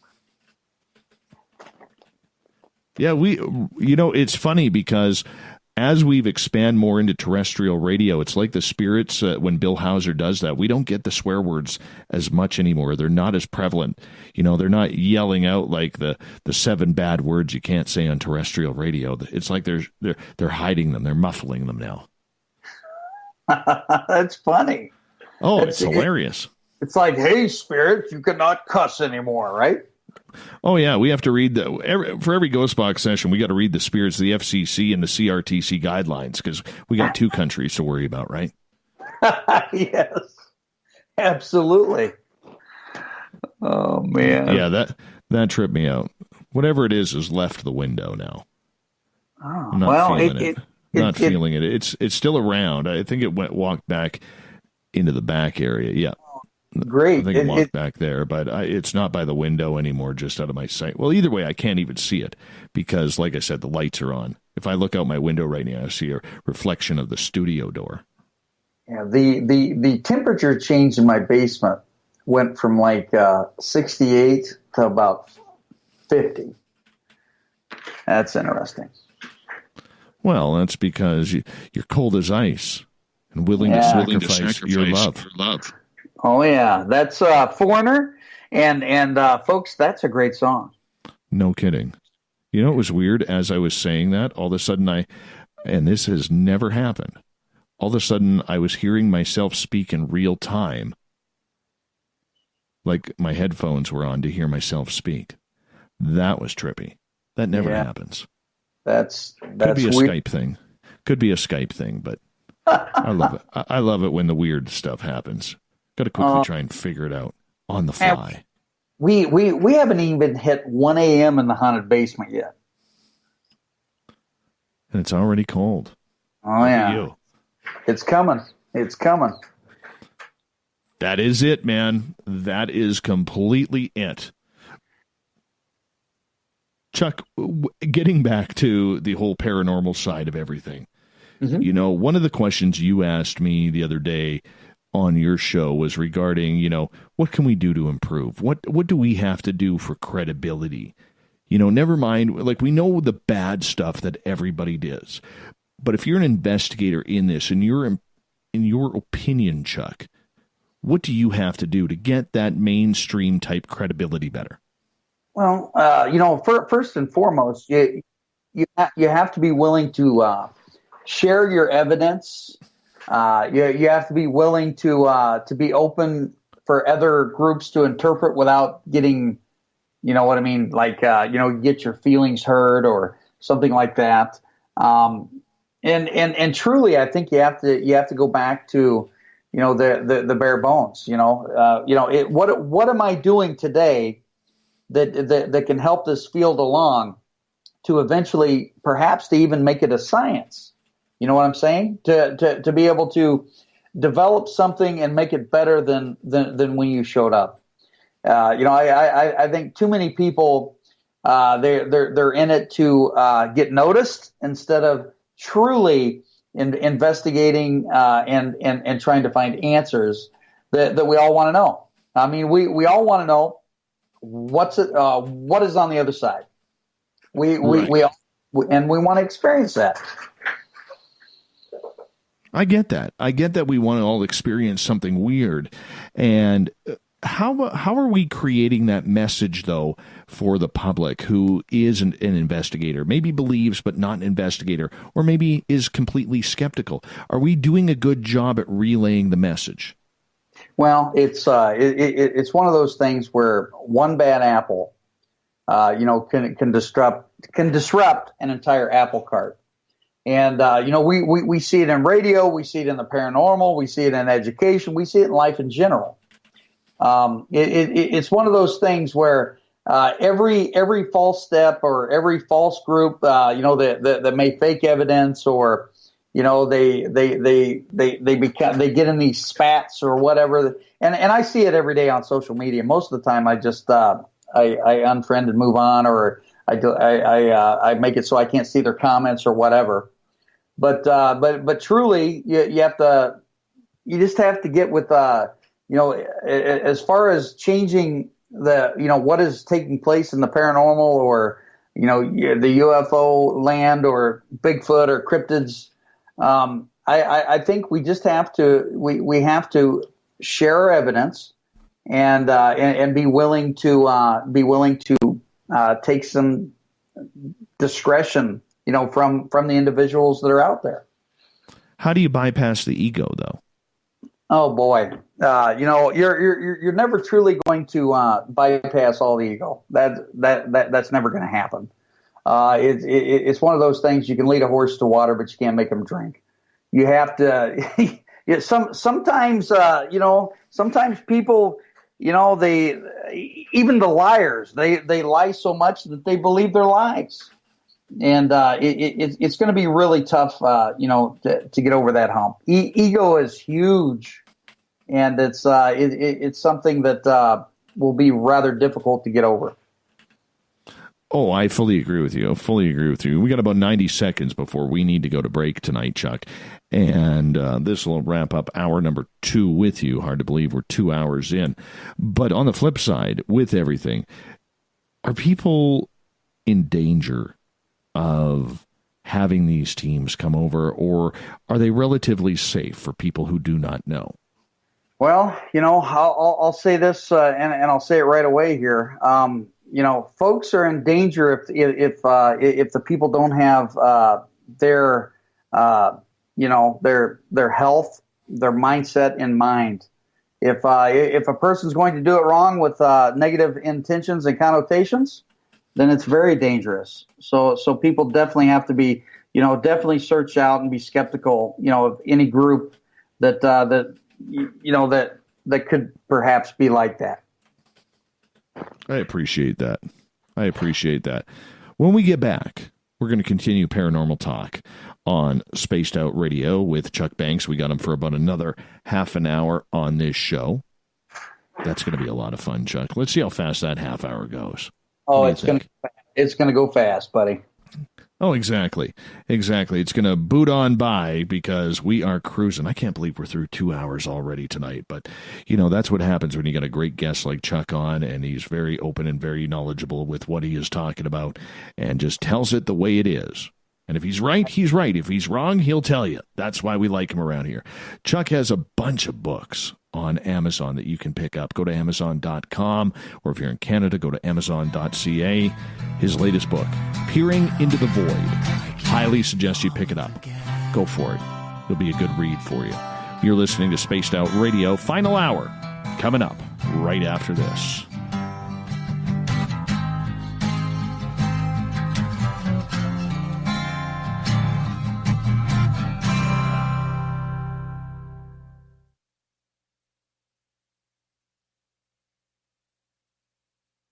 At spacedoutradio.com, we have a little bit of everything for you to stay up late. So while you're there, check out our SOR News Wire, where our team brings you stories of the weird and strange to the WTF from around the globe. News on Bigfoot, UFOs, paranormal, Darwinian-type crime tales. It's the stories that the mainstream media usually won't touch. Well, we got them all on the SOR News Wire, only at spacedoutradio.com. Come hang out with Spaced Out Radio, where we own the night. This is Carl. You can follow Dave on Twitter at Spaced Out Radio, and during the show, use the hashtag Spaced Out Radio to chat with us live. On Instagram, at Dave Scott SOR. On Facebook, give our page a like, Spaced Out Radio Show. SOR archives are free on YouTube at Spaced Out Radio. Come join us, or I will come join you. See you at your window. You're listening to Spaced Out Radio Live with Dave Scott on the Deep Talk Radio Network. Do you want to know what's really going on in your world? Do you have questions about who you can trust in the mainstream media? Then look no further than the Rebel Planet. Come get the straight answers right here at spacedoutradio.com. Join me, Jamie Sexton, creator of Rebel Planet News, as I fill you in on the stories behind the stories.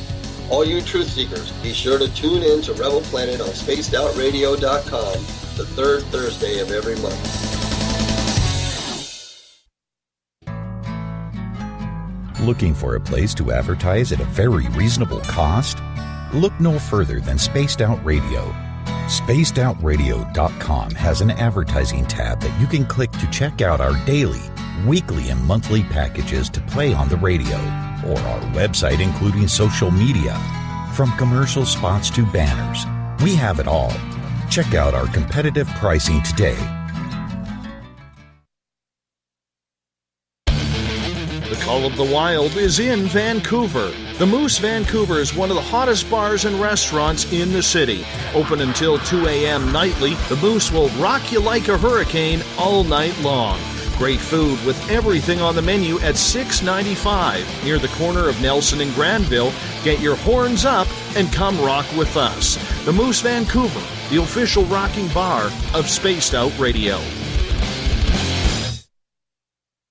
You know, it's hard being the bad man of ufology, but that's just the way that I like it. This is Chris George Zuger, and I'll be hanging out with Dave Scott and SOR scientist Chris Cogswell for Reality Paranormal, the second Wednesday of every month. And our job is to break it down and come to conclusions as to what is really going on in the supernatural world. I'd love for you to join us right here on Spaced Out Radio. So, you love talk radio? Then you'll love TalkStreamLive.com. TalkStream Live is always on, 24/7, with the best streaming talk shows. Find your favorite talkers and discover some new ones. It's free, readily available online or on mobile with any smartphone or tablet. Finding your favorite talk shows all in one place has gotten a whole lot easier. Just go to TalkStreamLive.com. Be sure to download the free apps from Google Play or the iTunes App Store. The freedom to post what you want, when you want. That's the social media freedom you need. Social Media Freedom is the free app in your app store. No need to worry about going to jail or being shadow banned any longer. It's the freedom to say what you feel. The freedom to know Big Brother isn't watching. It's the way social media is supposed to be. Social Media Freedom. It's time to set yourself free. Download from your app store today. Hey, this is Canadian Paranormal Investigator Mike Moore. The third Wednesday of every month, I'll be teaming up with Dave Scott to bring you Ghosts of the Great White North. Each month, we will bring on guests from across Canada to discuss their ghostly encounters. Canada is a paranormal hotbed with stories you've never heard, so we're going to bring them to you. So get comfy on your Chesterfield, grab a donut, and join us, eh? Visit purpleplates.com today. For over 40 years, the Purple Energy Plates have been delivering amazing results for their many customers. Inspired by the great genius Nikola Tesla, the harmony, healing, and energetic effects of the plates have proven over and over to be beneficial and often miraculous to thousands of customers. Check their site for daily specials and choose from their many energy products. You won't be sorry. Visit them today at purpleplates.com. On the first Tuesday of every month, I encourage you to come along for a journey with me, Geraldine Orozco, on The Spiritual You. Together, we will take a look at how to access the highest expression of yourself and change your life. Consciousness, ET contact, health, and wellness, we can talk about it all. So come along for a spiritual ride with me, Geraldine Orozco, on The Spiritual You, only on Spaced Out Radio. We are getting ready to relaunch the SOR Space Travelers Club at spacedoutradio.com. For $5 a month, you can join us for a plethora of features found nowhere else. Hang out in a private chat room during the show and after party. You can check out some exclusive content and a store specifically for you, as well as a private listener forum where you can post your thoughts, stories, and pictures. The SOR Space Travelers Club, coming soon to spacedoutradio.com. Find your escape where time has no limits. It's about living today and cherishing the heritage of yesterday. A spirit of adventure for what is new, with the nostalgia of the past. Your timepiece is a reflection of who you are. Life surrounded by beauty from the world around us to the soul within. EscapeWatches.com. There is no time like the present to enjoy your escape. Use promo code SMF2017 for your 20% discount today. Get your horns up with me on Spaced Out Radio. This is Ron Bumblefoot Thal. Come tune in to SOR where you can hear me rock out with Little Brother is Watching, the official theme song of Spaced Out Radio. And then come on over to bumblefoot.com where you can find out about my tour schedule, my music, and everything else. Bumblefoot.com keeps you up to date on what I'm doing and the best way to stay in touch with my music and music camps. Sign up for my newsletter at bumblefoot.com and remember, Little Brother is watching. You hear footsteps in the empty room above you. A rocking chair begins rocking by itself. Don't be afraid of the things that go bump in the night. Reach for Spirit Storybox, the iPhone app the Huffington Post UK called the only ghost hunting app you will ever need. Spirit Storybox. The spirits are telling their stories. Are you listening?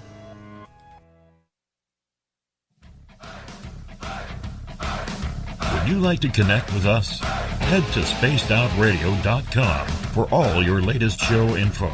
Now, back to Dave Scott and SOR.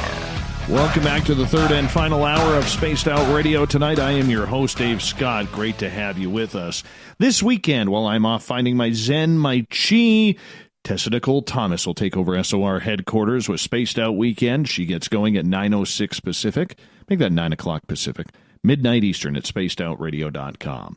Hi to everyone listening in on the SOR Radio Network, Deep Talk Radio, and Revolution Radio. Good to have you with us. Also, don't forget you can check all of our archives at youtube.com/Spaced Out Radio. We have them free for you.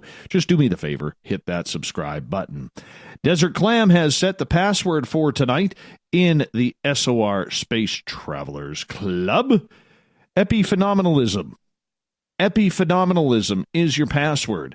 Make sure you use it wisely, Space Travelers, as the Clam sets the password each and every night, right here on the mighty SOR. Our website is spacedoutradio.com, where we have a plethora of features for you. You can rock out to Bumblefoot. You can soon shop at our, not even soon, you can do it now. Do it now. Shop at our Spaced Out Radio store. You would look good in a Spaced Out Radio t-shirt. You really would. Send me a picture of it as well. I'd like that for our website. And you can read up on Captain Shirk's SOR News Wire and so much more. For the final time tonight, we introduce Chuck Banks. He is an author of all things paranormal. His latest book, Peering into the Void, can be found on Amazon.com amongst his other books that are all for sale there. Chuck, thank you so much for being on the show tonight. Always a pleasure to have you on, my friend. Hey, the pleasure's all mine as well. We're nearing that witching hour here in the haunted basement, and I do have to throw this out there. My trucking gnome guy says he wants his dad to go scare me in my basement, and I say no. How about that? Well, hey, you know what? You have had a lot of experiences, and I don't know if you're comfortable with this because you're in the basement during the witching hour right now, but a lot of people are like, well, why don't you keep mentioning your basement? What's going on down there? Do you want to fill people in? Sure. In my basement, basically there's a what I call a portal room, and I've captured some amazing evidence, via pictures. We've gotten a lot of EVP stuff like that down in this area, and this is the place where I do most of my writing, most of my readings, most of my spiritual work. And, frankly, most of the time it's pretty much full of, spirit and spirit activity, but it doesn't just reside in my basement. I personally, believe that it's not really the physicality of where I live, because I have experienced this stuff, at all of my residences. So I believe that for whatever reason, these portals open up, and they can open up on a dime depending on where I'm at any given time. You also have things happening there that you can understand. You've captured aliens there, or alien-looking beings. You've captured ghosts. You've captured something that looks a little bit demonic. You've had a little bit of everything happen there. A lot of people will say, why do you keep going in there, Chuck?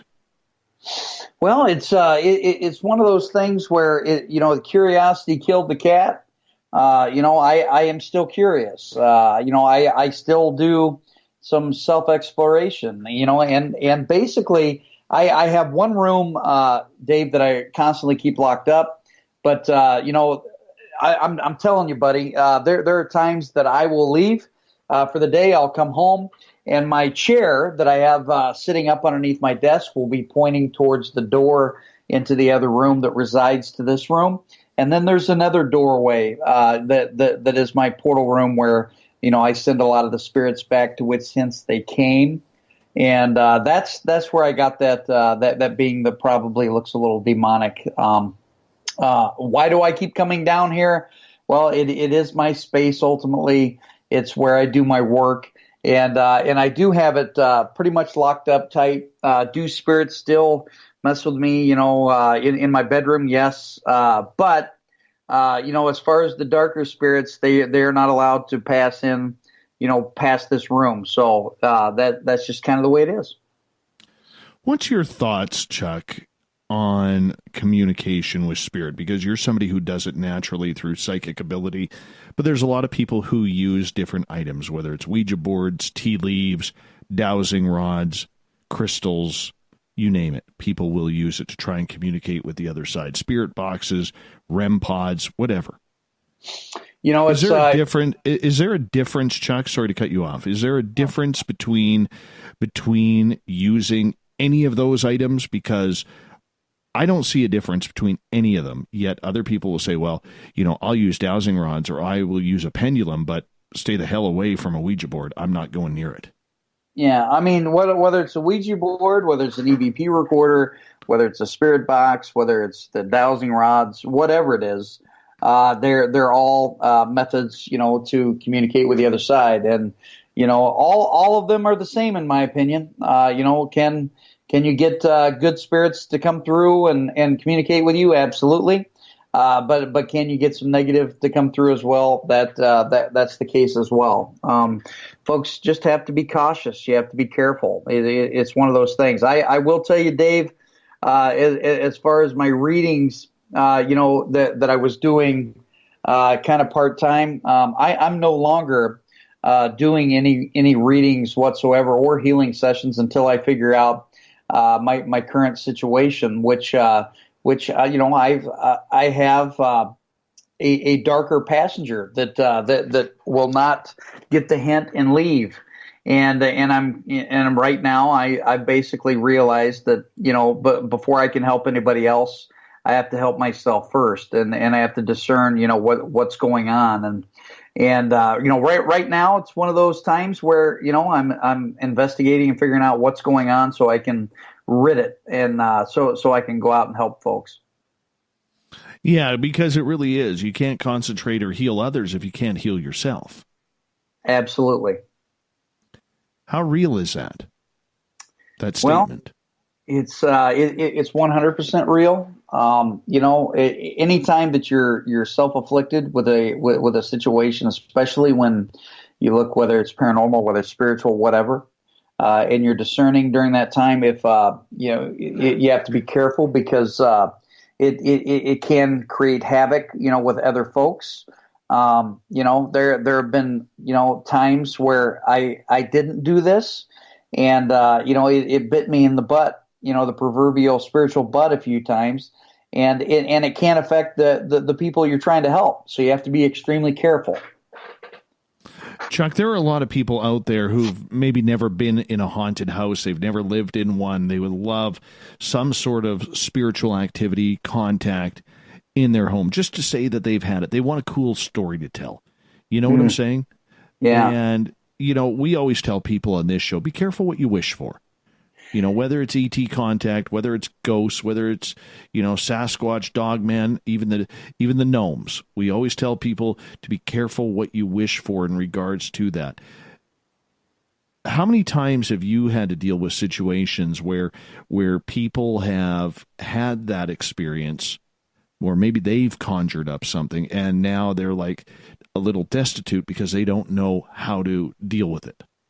It definitely happens more than we could possibly know. I've dealt with some situations in the past year where folks our age, folks that could whip that could whip anybody in a tavern or whatever, but they're right now they are spiritually attacked and it's creating havoc. To be honest with you, if I could go back, Dave, and not experience any of these experiences, I would take that in a heartbeat. Does that make sense? I know there's a lot of folks out there that says, "Hey, man, I've enjoyed my ride. It's been exciting, it's been exhilarating." But I'm just being honest, man. I'm going to be a straight shooter. If I could not live, a haunted existence, I would do that in an instant, and I truly mean that. Mm-hmm. I totally agree. The ghost side, the spiritual side, I would give up in a heartbeat. Mm-hmm. However, the Bigfoot side, the extraterrestrial side, the UFO side, I want that to continue. And it's funny because when I started on this journey late in 2011, I didn't want anything to do with aliens or UFOs. They scared the living daylights out of me. Now it's kind of like, come on, boys, bring it on. And it's funny because the more that I have begged for it to happen again, the less it has. So I find that a little ironic. That's in my situation. I've had some experiences with ET. Grays, tall grays. Those white beings, and frankly, I'm still at that stage, Dave, where they kind of scare the hell out of me. So I try to. I don't want to experience that kind of stuff, especially at this point in time and juncture in my life. No, I understand that. I mean, it's not for everybody. I mean, not everybody likes seafood, right? Sure. You don't have to like it. I'm just saying, like, if I could get rid of the ghost side, the spiritual side of things, not my own personal spirituality. Yeah. But if I didn't have to deal with ghosts, I like Chuck, I have this entity in my house that mimics my son. And it's funny. I mean, the last time we had something paranormal happen here outside of tonight was right around New Year's, because my daughter was at a friend's house out of town for New Year's Eve, and I don't think it was New Year's Eve. She was there a couple of days, and we heard a bedroom door open downstairs and close. Right? Sure. And I was like, "Is the daughter home?" And Mrs. SOR's like, "No." I'm like, "Oh," I said, "Didn't you guys just hear that door open and close?" And they're like, because my mother-in-law was here too, and they're like, "Yeah, but it wasn't that upstairs." "No, that was downstairs." And we all just kind of looked at each other and wonder, who's that? Who's going through there? And you know, could you clean up the daughter's room while you're there, please? Because I'm tired of I'm tired of doing it or nagging her to do it. The thing that perturbs me the most is when we hear babies crying in my basement. And my daughter has had a couple miscarriages since she's had my grandchild Orion. So sometimes that stuff kind of bothers me because I know they're just mimicking, because the souls or whatever of the offspring, I don't believe would be in my basement, to be perfectly honest with you. It's almost like I'm mocking. Yeah. Well, I know one time I was on the phone with Amy Martin, and she actually on the other end of the phone heard, when children give that laughter squeal around age 4, they do that laughter squeal thing that's really high pitched. She actually heard that while I was talking to her on the phone. Mm-hmm. And I said to her, I said, "Did you just hear that?"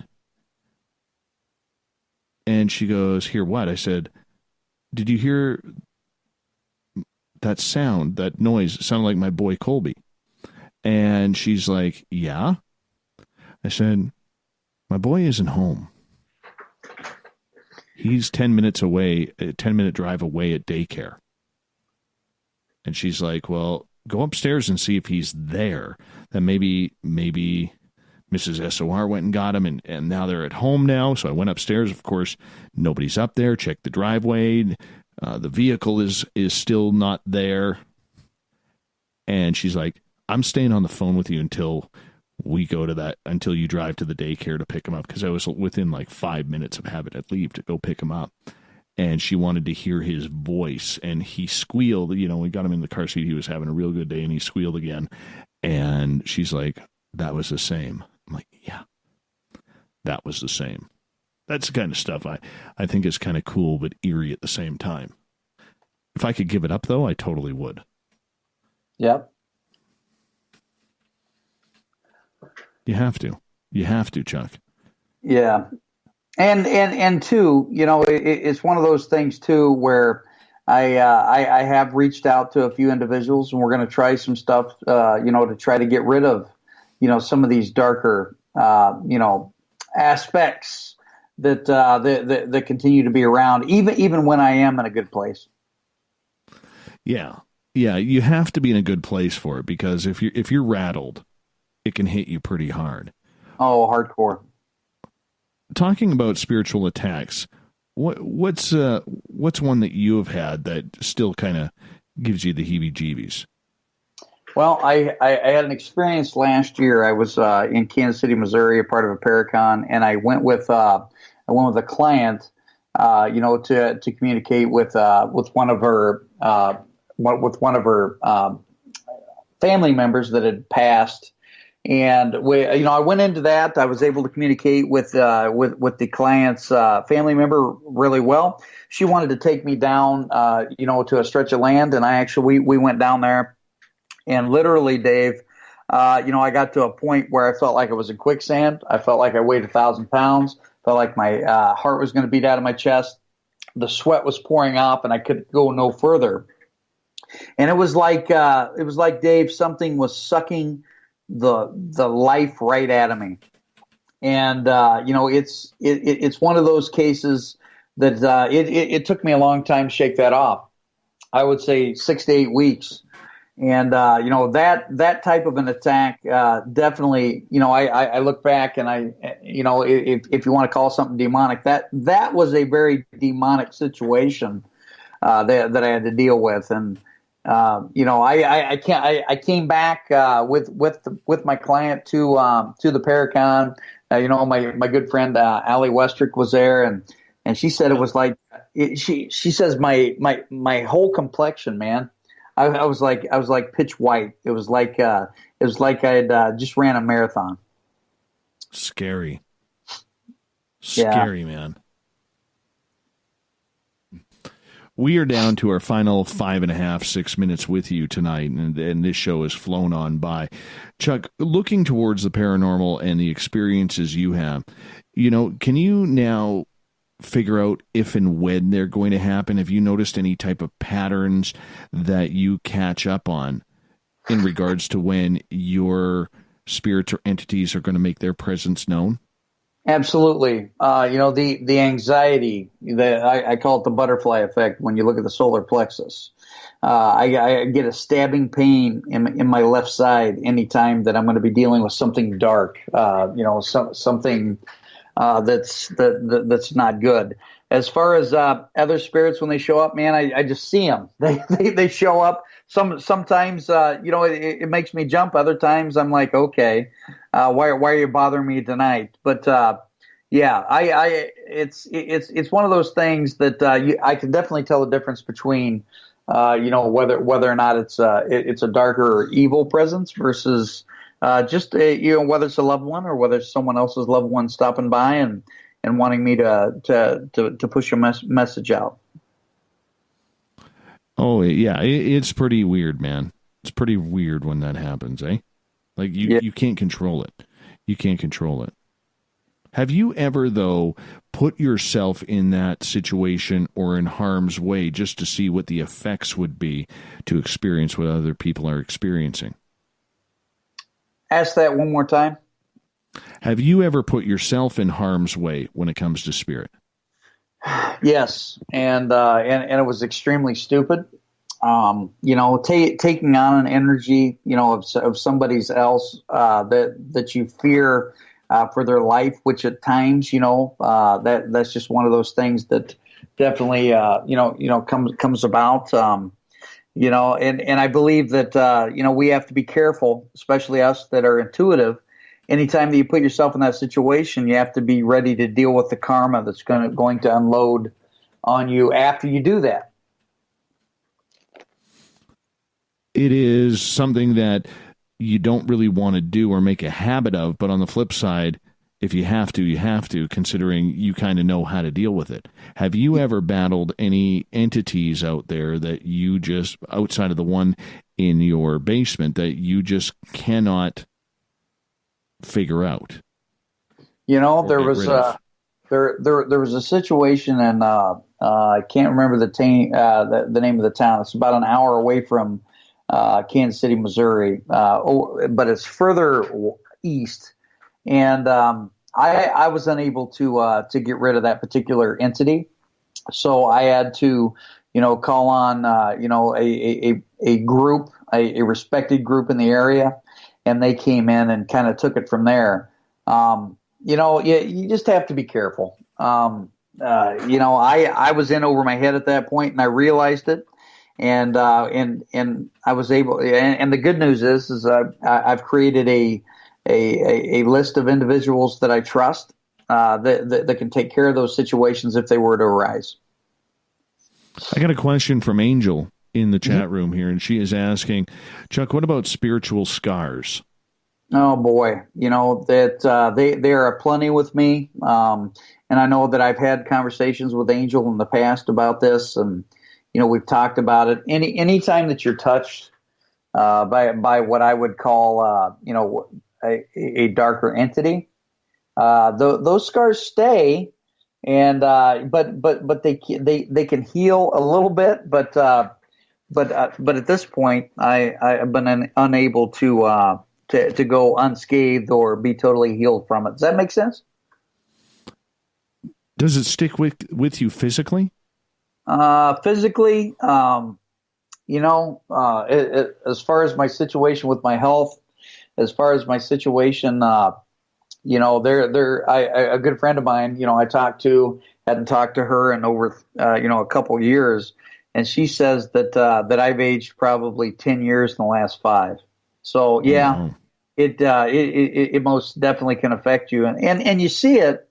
You see it in a lot of physical mediums, that are dealing with these different forms of spiritual warfare. That it definitely takes its toll.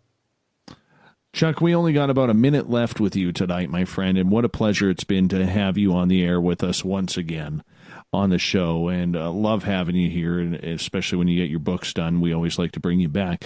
Tell everybody your books, where they can find them, your podcast. Let us know where we can find you. Yes, if you get a chance, the Midwest Paranormal Road Trip and Death the Saga is now with Haunted Road Media. You check that out, Mike Ricksecker. As far as my new book, Peering into the Void, it's available on Amazon. Also, if you want to friend me on Facebook, Charles Anthony, and send me a message, I'm actually signing books and sending them out for $15, which is about $5 cheaper than what you can get on Amazon. So definitely check that out. Again, follow me, Charles Anthony, on Facebook. I'm always around, and I'm a real guy. I'm a father. I'm a teacher. I'm a grandfather, and you know what? You reach out. You got a question? I'm more than happy to help. My Gmail account is pointofascension1972@gmail.com. Chuck, thank you so much for being on the show. Really appreciate it. Coming up next on Spaced Out Radio, we get to the news in the back end of the show, the weird, the wacky, the WTF, the SOR News Wire coming up.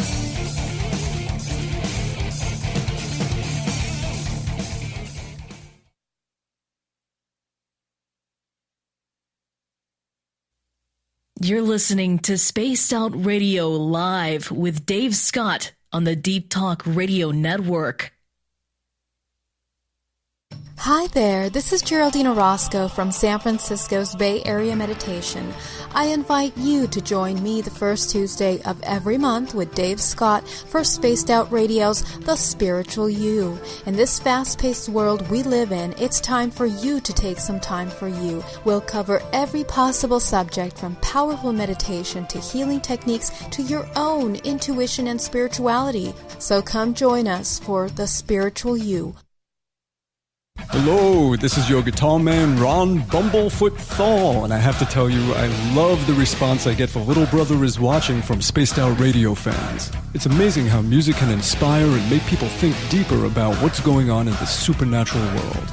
You can head over to my website, bumblefoot.com, to check out my music, my guitar workshops, my touring, even check out some of the hot sauces that I'm working on. And make sure you keep on listening, because with Spaced Out Radio, you know Little Brother is watching. We're bringing scientific thought to the paranormal. Hi there, Chris Cogswell. Join me, Chris Zuger,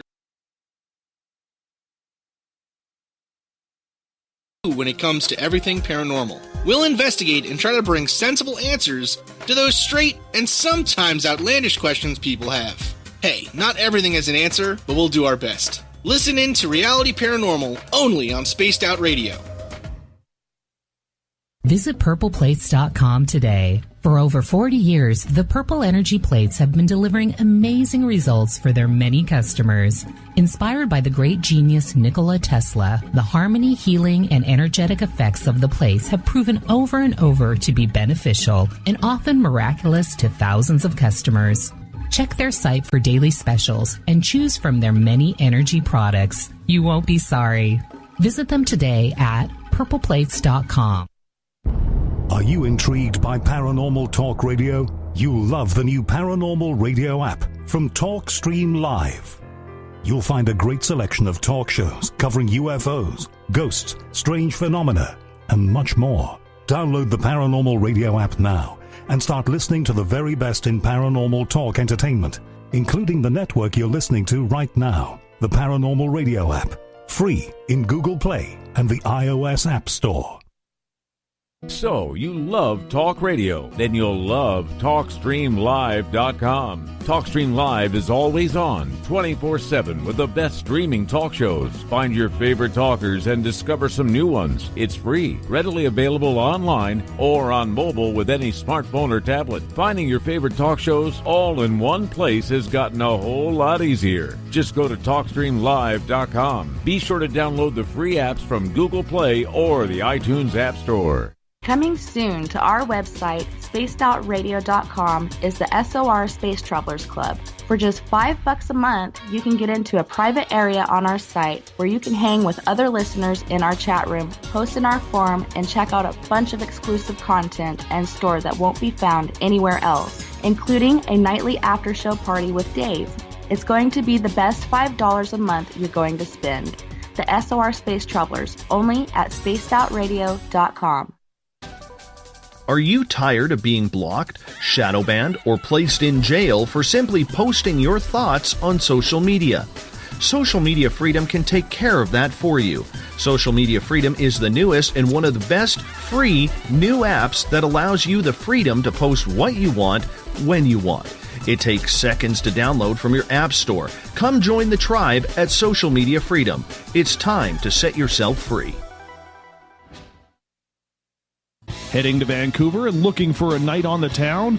The Moose Vancouver is the bar that never stops rocking until 2 a.m. every night. The Moose has great food with everything on the menu from $6.95 to $8.95. Fantastic, vibrant staff and rock and roll that will bring you back to when the music was real, the hair was long, and the guitars were rocking. Get your party on at the Moose Vancouver, the official party bar of Spaced Out Radio. Did you know Spaced Out Radio runs 7 days a week? Hi there, this is Tessa Nicole Thomas, and I'm here to take you on a paranormal journey each Saturday and Sunday night. Why change the station when you have it all right here? Together, we'll hang out and share some strange and scary stories. And don't forget, we have Psychic Sundays as well, so come tune in Spaced Out Weekend.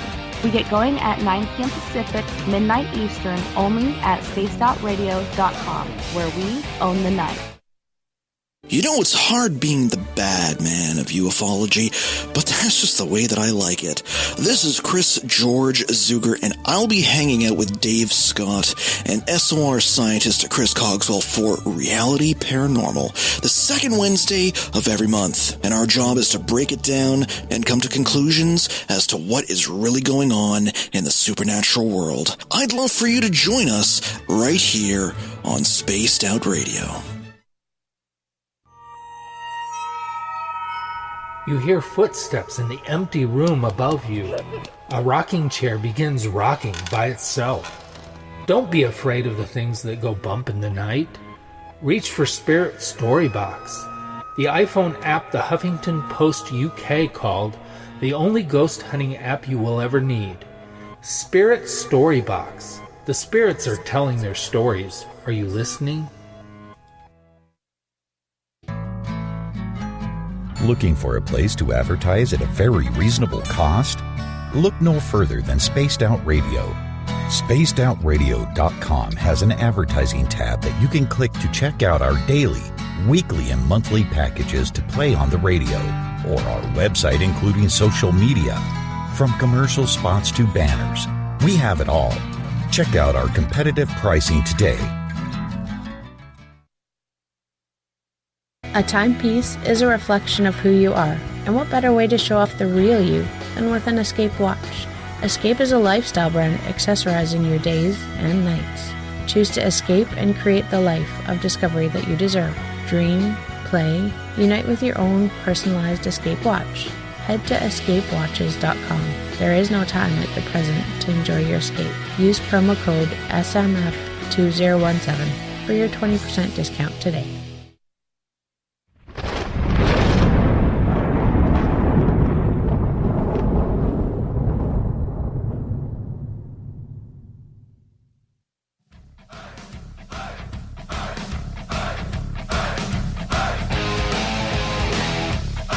We've passed the third. We're heading for home on Spaced Out Radio tonight. I am your host, Dave Scott, sitting in the captain's chair of SOR headquarters as we now get to the news of the night, the SOR News Wire, brought to you by Paranoia Magazine and Mr. Olaf Phillips.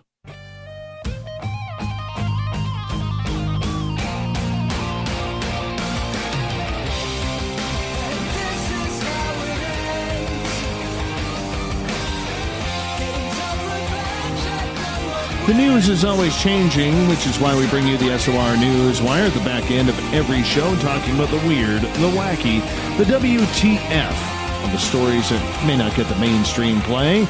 And with those details, we bring in the president of Team Stump, Mr. Olaf Phillips from ParanoiaMagazine.com. Greetings and salutations. What is happening? Now, people are going to hear some background noise. You actually are in a real romantic place right now. You are sitting on the California ocean beach by yourself. The wind is blowing profusely through the beard. You've got plaid on. You know, if there are any single women right now in California, Northern California, who are looking for the man, the myth, and the paranoia legend, head to the beach right now and look for the blowing whiskers and the plaid. Yes, I am in San Simeon. I am going to Hearst Castle tomorrow. And I am looking out at the Pacific Ocean and watching the waves crash. Yeah. Nice. Just remember, there's sharks out there. Yeah, I'm not going to go swimming. And people like you and me, Olaf, we're not appetizers. Yeah. We're meals. I'm a meal. Yes, I'm a meal too. Yeah, I am a meal too. I'm sitting. I got my Carhartt plaid shirt on. I got my Carhartt fleece. Got my Carhartt shoes. Yeah. My Carhartt go. Look at you go. Look at you go. What do you got in the news for us tonight, my friend? Well, speaking of cold, Canada wants to reclaim moose statue record from Norway. A Canadian city is taking on a Norwegian city in a battle for the ultimate bragging rights, the world's tallest moose statue.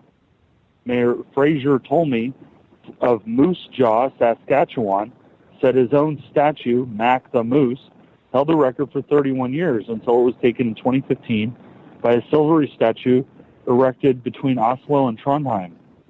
The silver statue is less than 12 inches taller than Mac, leading city officials to consider ways of making the statue taller and reclaiming the record. Mac the Moose was named after Les McKenzie, who used to be a former city councilor and who was my wife's favorite great-uncle. So Mac is like family to me, told CTV News. He's like family to everybody of the city of Moose Jaw. Told me, he said he's working with the Tourism Moose Jaw to consider solutions suggested by the public. People have talked about putting on a hat. People have talked about putting a hockey stick on. And others said put skates on them. He said, the most popular suggestion, I would say, is probably to give him bigger antlers, a bigger rack. Told me that a fundraising campaign is underway to hire an engineer to tackle the problem of making Mac taller. Canada's national pride is on the line, and we can't lose it to Norway over a moose. You can't. You absolutely can't.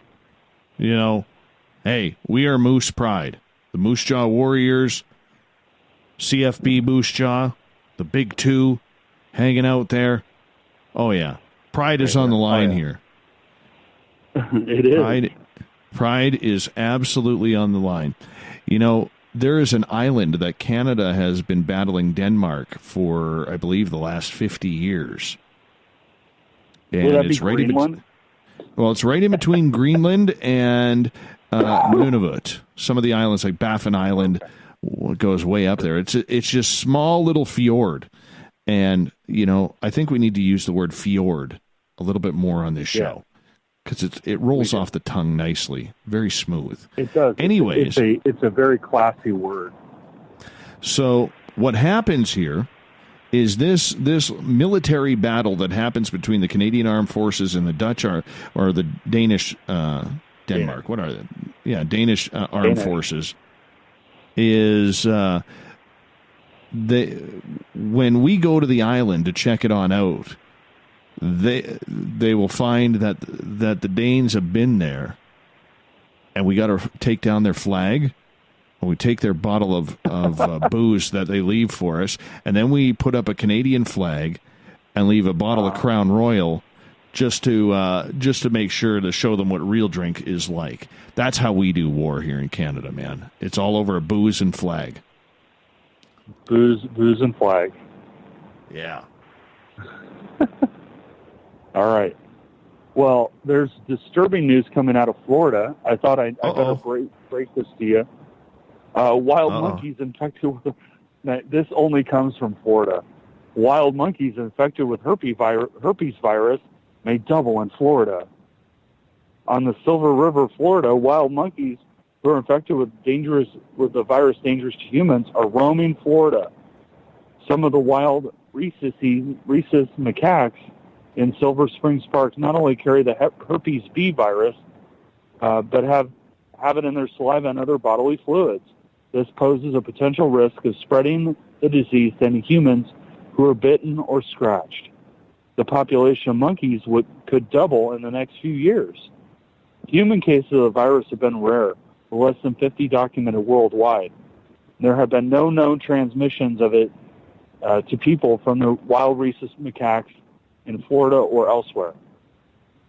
State wildlife officials say they support removing the invasive monkeys from the environment, though they aren't elaborating how they would do it. People should never approach these animals, said the University of Florida professor Steve Johnson. That was actually the name of my primatology and physical anthropology instructor. His name was Steve Johnson, who was part of the team that spent, Go ahead. Spent years studying the monkeys. People shouldn't feed them. No human deaths have been reported from contracting the virus from the free-ranging macaques, according to the CDC. Now, are the macaques, are they native to Florida, or are they an invasive species, much like the constrictors and pythons? They're an invasive species. So basically, people's houses get wrecked in hurricanes, the monkeys get out, or they let them or they get sick and tired of caring for them, so they let them out into the wilderness. That's kind of how it's gone there. much like the snakes. Yeah, pretty much. Wow. Yeah. Wow. That's terrible. That's terrible. Yeah. Too bad. All right, next story you got for us, man. Well, I wanted to do this one last night. One of the listeners had contacted me about it, but I didn't have a chance. Man hospitalized after injecting his own semen to treat back pain. A new study published in the Irish Yes? Ew. Okay. A new study published in the Irish Medical Journal recounts the case of a 33-year-old man who was hospitalized after repeatedly injecting himself with semen to relieve chronic back pain. This is the first reported case of semen injection used as a medical treatment, doctors in Dublin wrote in the case study, titled Seemingly Harmless Back Pain. Get it? Seemingly? Did it actually work? No. An unusual presentation of a subcutaneous abscess. The man's handmade remedy was reportedly discovered when he showed up at a doctor's office complaining of severe back pain. While examining the patient, the physician noted that the man's right arm appeared to be swollen and inflamed. The explanation the man gave was one the doctor likely never expected. The patient disclosed that he had intravenously injected his own semen as an innovative method to treat back pain, doctors wrote in the study. He had devised this cure independent of any medical advice. Of course. The man reportedly said he had purchased a hypodermic needle online and had been injecting himself once a month for the past 18 months. Before visiting the doctors, he had hurt his lower back or lifted a heavy object and gave himself 3 doses, according to the study. The semen reportedly entered the man's blood vessels, and muscles. An X-ray revealed air trapped beneath the man's skin, and he was immediately hospitalized, according to the study. Doctors treated the man with intravenous antimicrobial therapy. His back pain reportedly subsided, and he discharged himself without having the infected area drained. Ew. The report's doctors conducted a comprehensive review of medical literature and were unable to find any other cases of intravenous semen injection. The study concludes with a warning that medical experimentation is dangerous and risky for untrained individuals to inject themselves with substances not intended for intravenous use. Translation: don't inject yourself with anything without a doctor's approval, including semen. Exactly. And we're sure that story's not from Florida. No, it's not from Florida. It's from Ireland. Interesting. I don't understand who does that. Who sits there and thinks this is a good idea? Apparently some 33-year-old Irish guy who decided to give himself an abscess and then not let him drain it. This is why we tell people, don't be a Google doctor. Stop being a Google doctor and doing research on your own. Leave it to the professionals. Yes. All right. Yes. Let's move on. Police raid home for meth and also find dead bald eagle. Uh-oh. When police in Anderson, Missouri searched 2 homes on Tuesday, they seized 58 grams of methamphetamines, a gun, a stolen ATV, and a stolen horse trailer. Oh, and something else, a dead bald eagle. The bizarre discovery came from the Ozarks Drug Enforcement Team.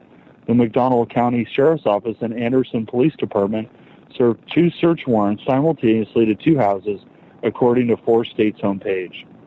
McDonald County Sheriff Michael Hall said the dead bald eagle was in a freezer in one of the homes and turned it over to an agent with the Missouri Department of Conservation. It is a federal crime to kill a bald eagle or golden eagle.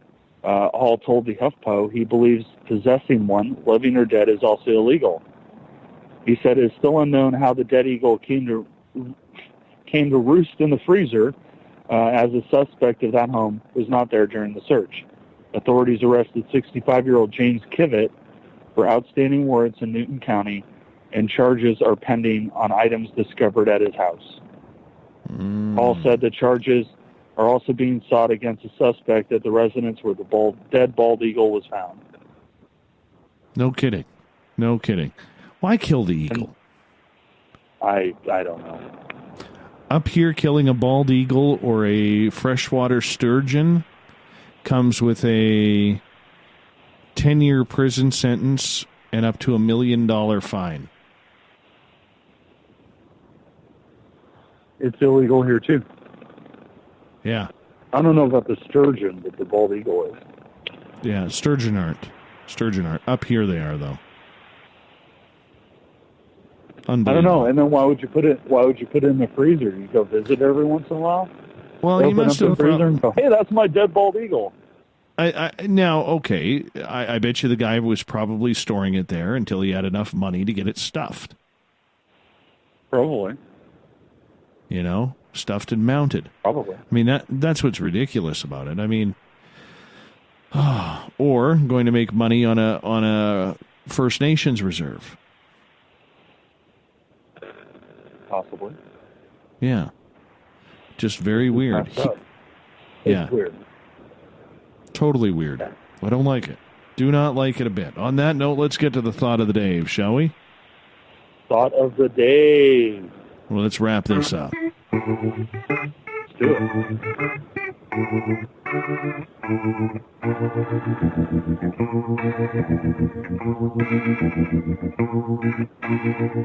Thought of the Day happens every night at this time, where we post a question on our Facebook and Twitter pages, then read your responses on the air, because we love the audience participation around here. So today's Thought of the Day is as follows. What's the strangest paranormal experience you've had in your home? We got some good ones today, Olaf. Some very good ones. Bet you do. Cindy. I almost got lit on fire. Oh, that's not fun. Let's start off with Cindy. She goes, my ex-husband doing housework. It was out of this world. Oh, shot right off the bow, right off the bat. Sylvia. Right away. For me, it was the light going on and off in my bedroom. Also, one night I probably would have put money on it that I saw a white shadowy something walk fast in the hall. Disappeared real quick, so not sure. At times I also feel the presence of a dog. Don't know if prior owner had one. That could be the white I see. Paul. I saw my now 13-year-old son in a very clear vision in 2002. In that vision, he was around 5 years old. I met and married to his mother in 2005. Now, I'm not sure what you mean by strangest. That's hard for me to gauge. Wow. So he saw his son before he met his wife. Interesting. That's interesting. Joe. I was on the computer by the big screen door going out onto the porch. Heard my girlfriend petting the dog, a big lab Malamute mix, and saying, good girl, good girl.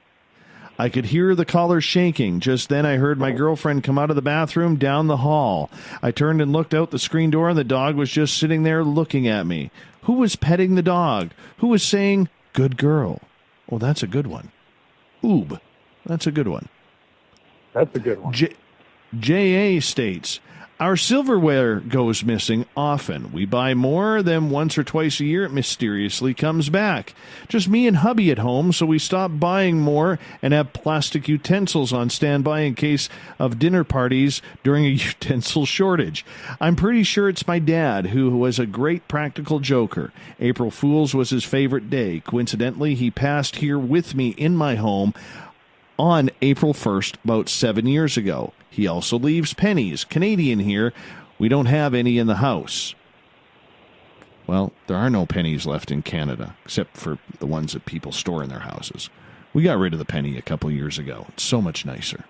So much nicer. But you know what? I actually lived in a house where we had a ghost with my ex-wife that took our cutlery, took our teaspoons.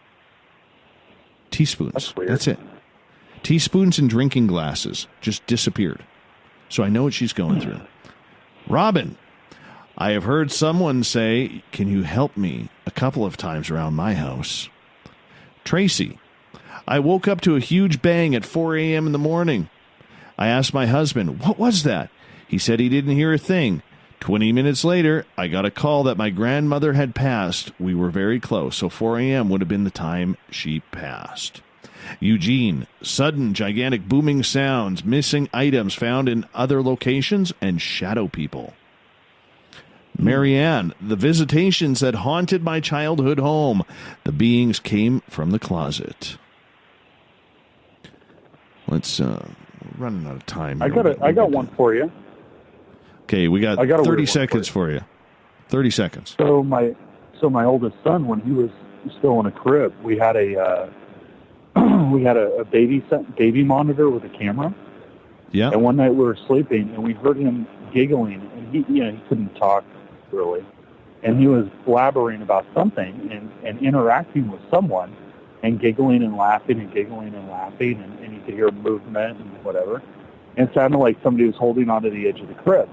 And so we looked at the baby monitor and the camera, and the video screen went white, and then it burned out.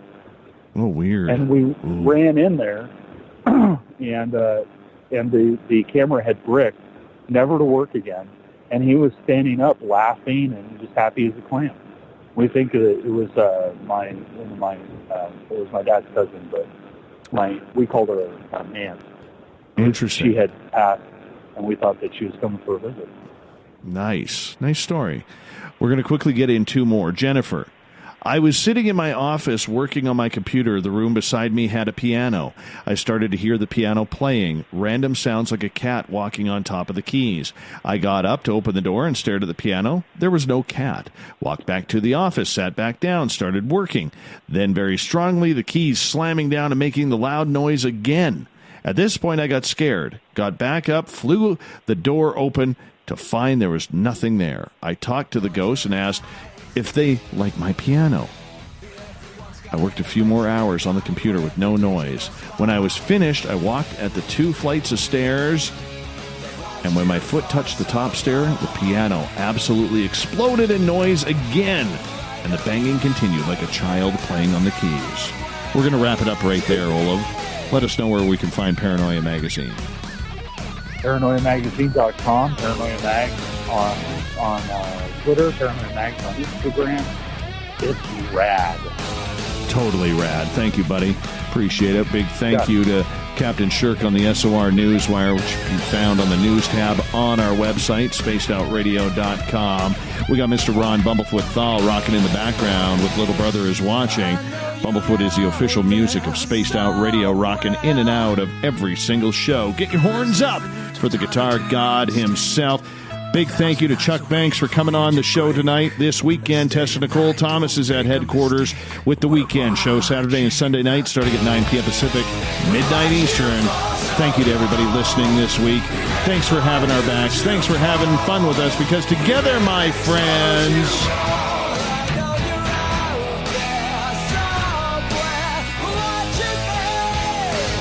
we own the night. I will talk to you on Monday. Mr. Bumblefoot, we need a favor.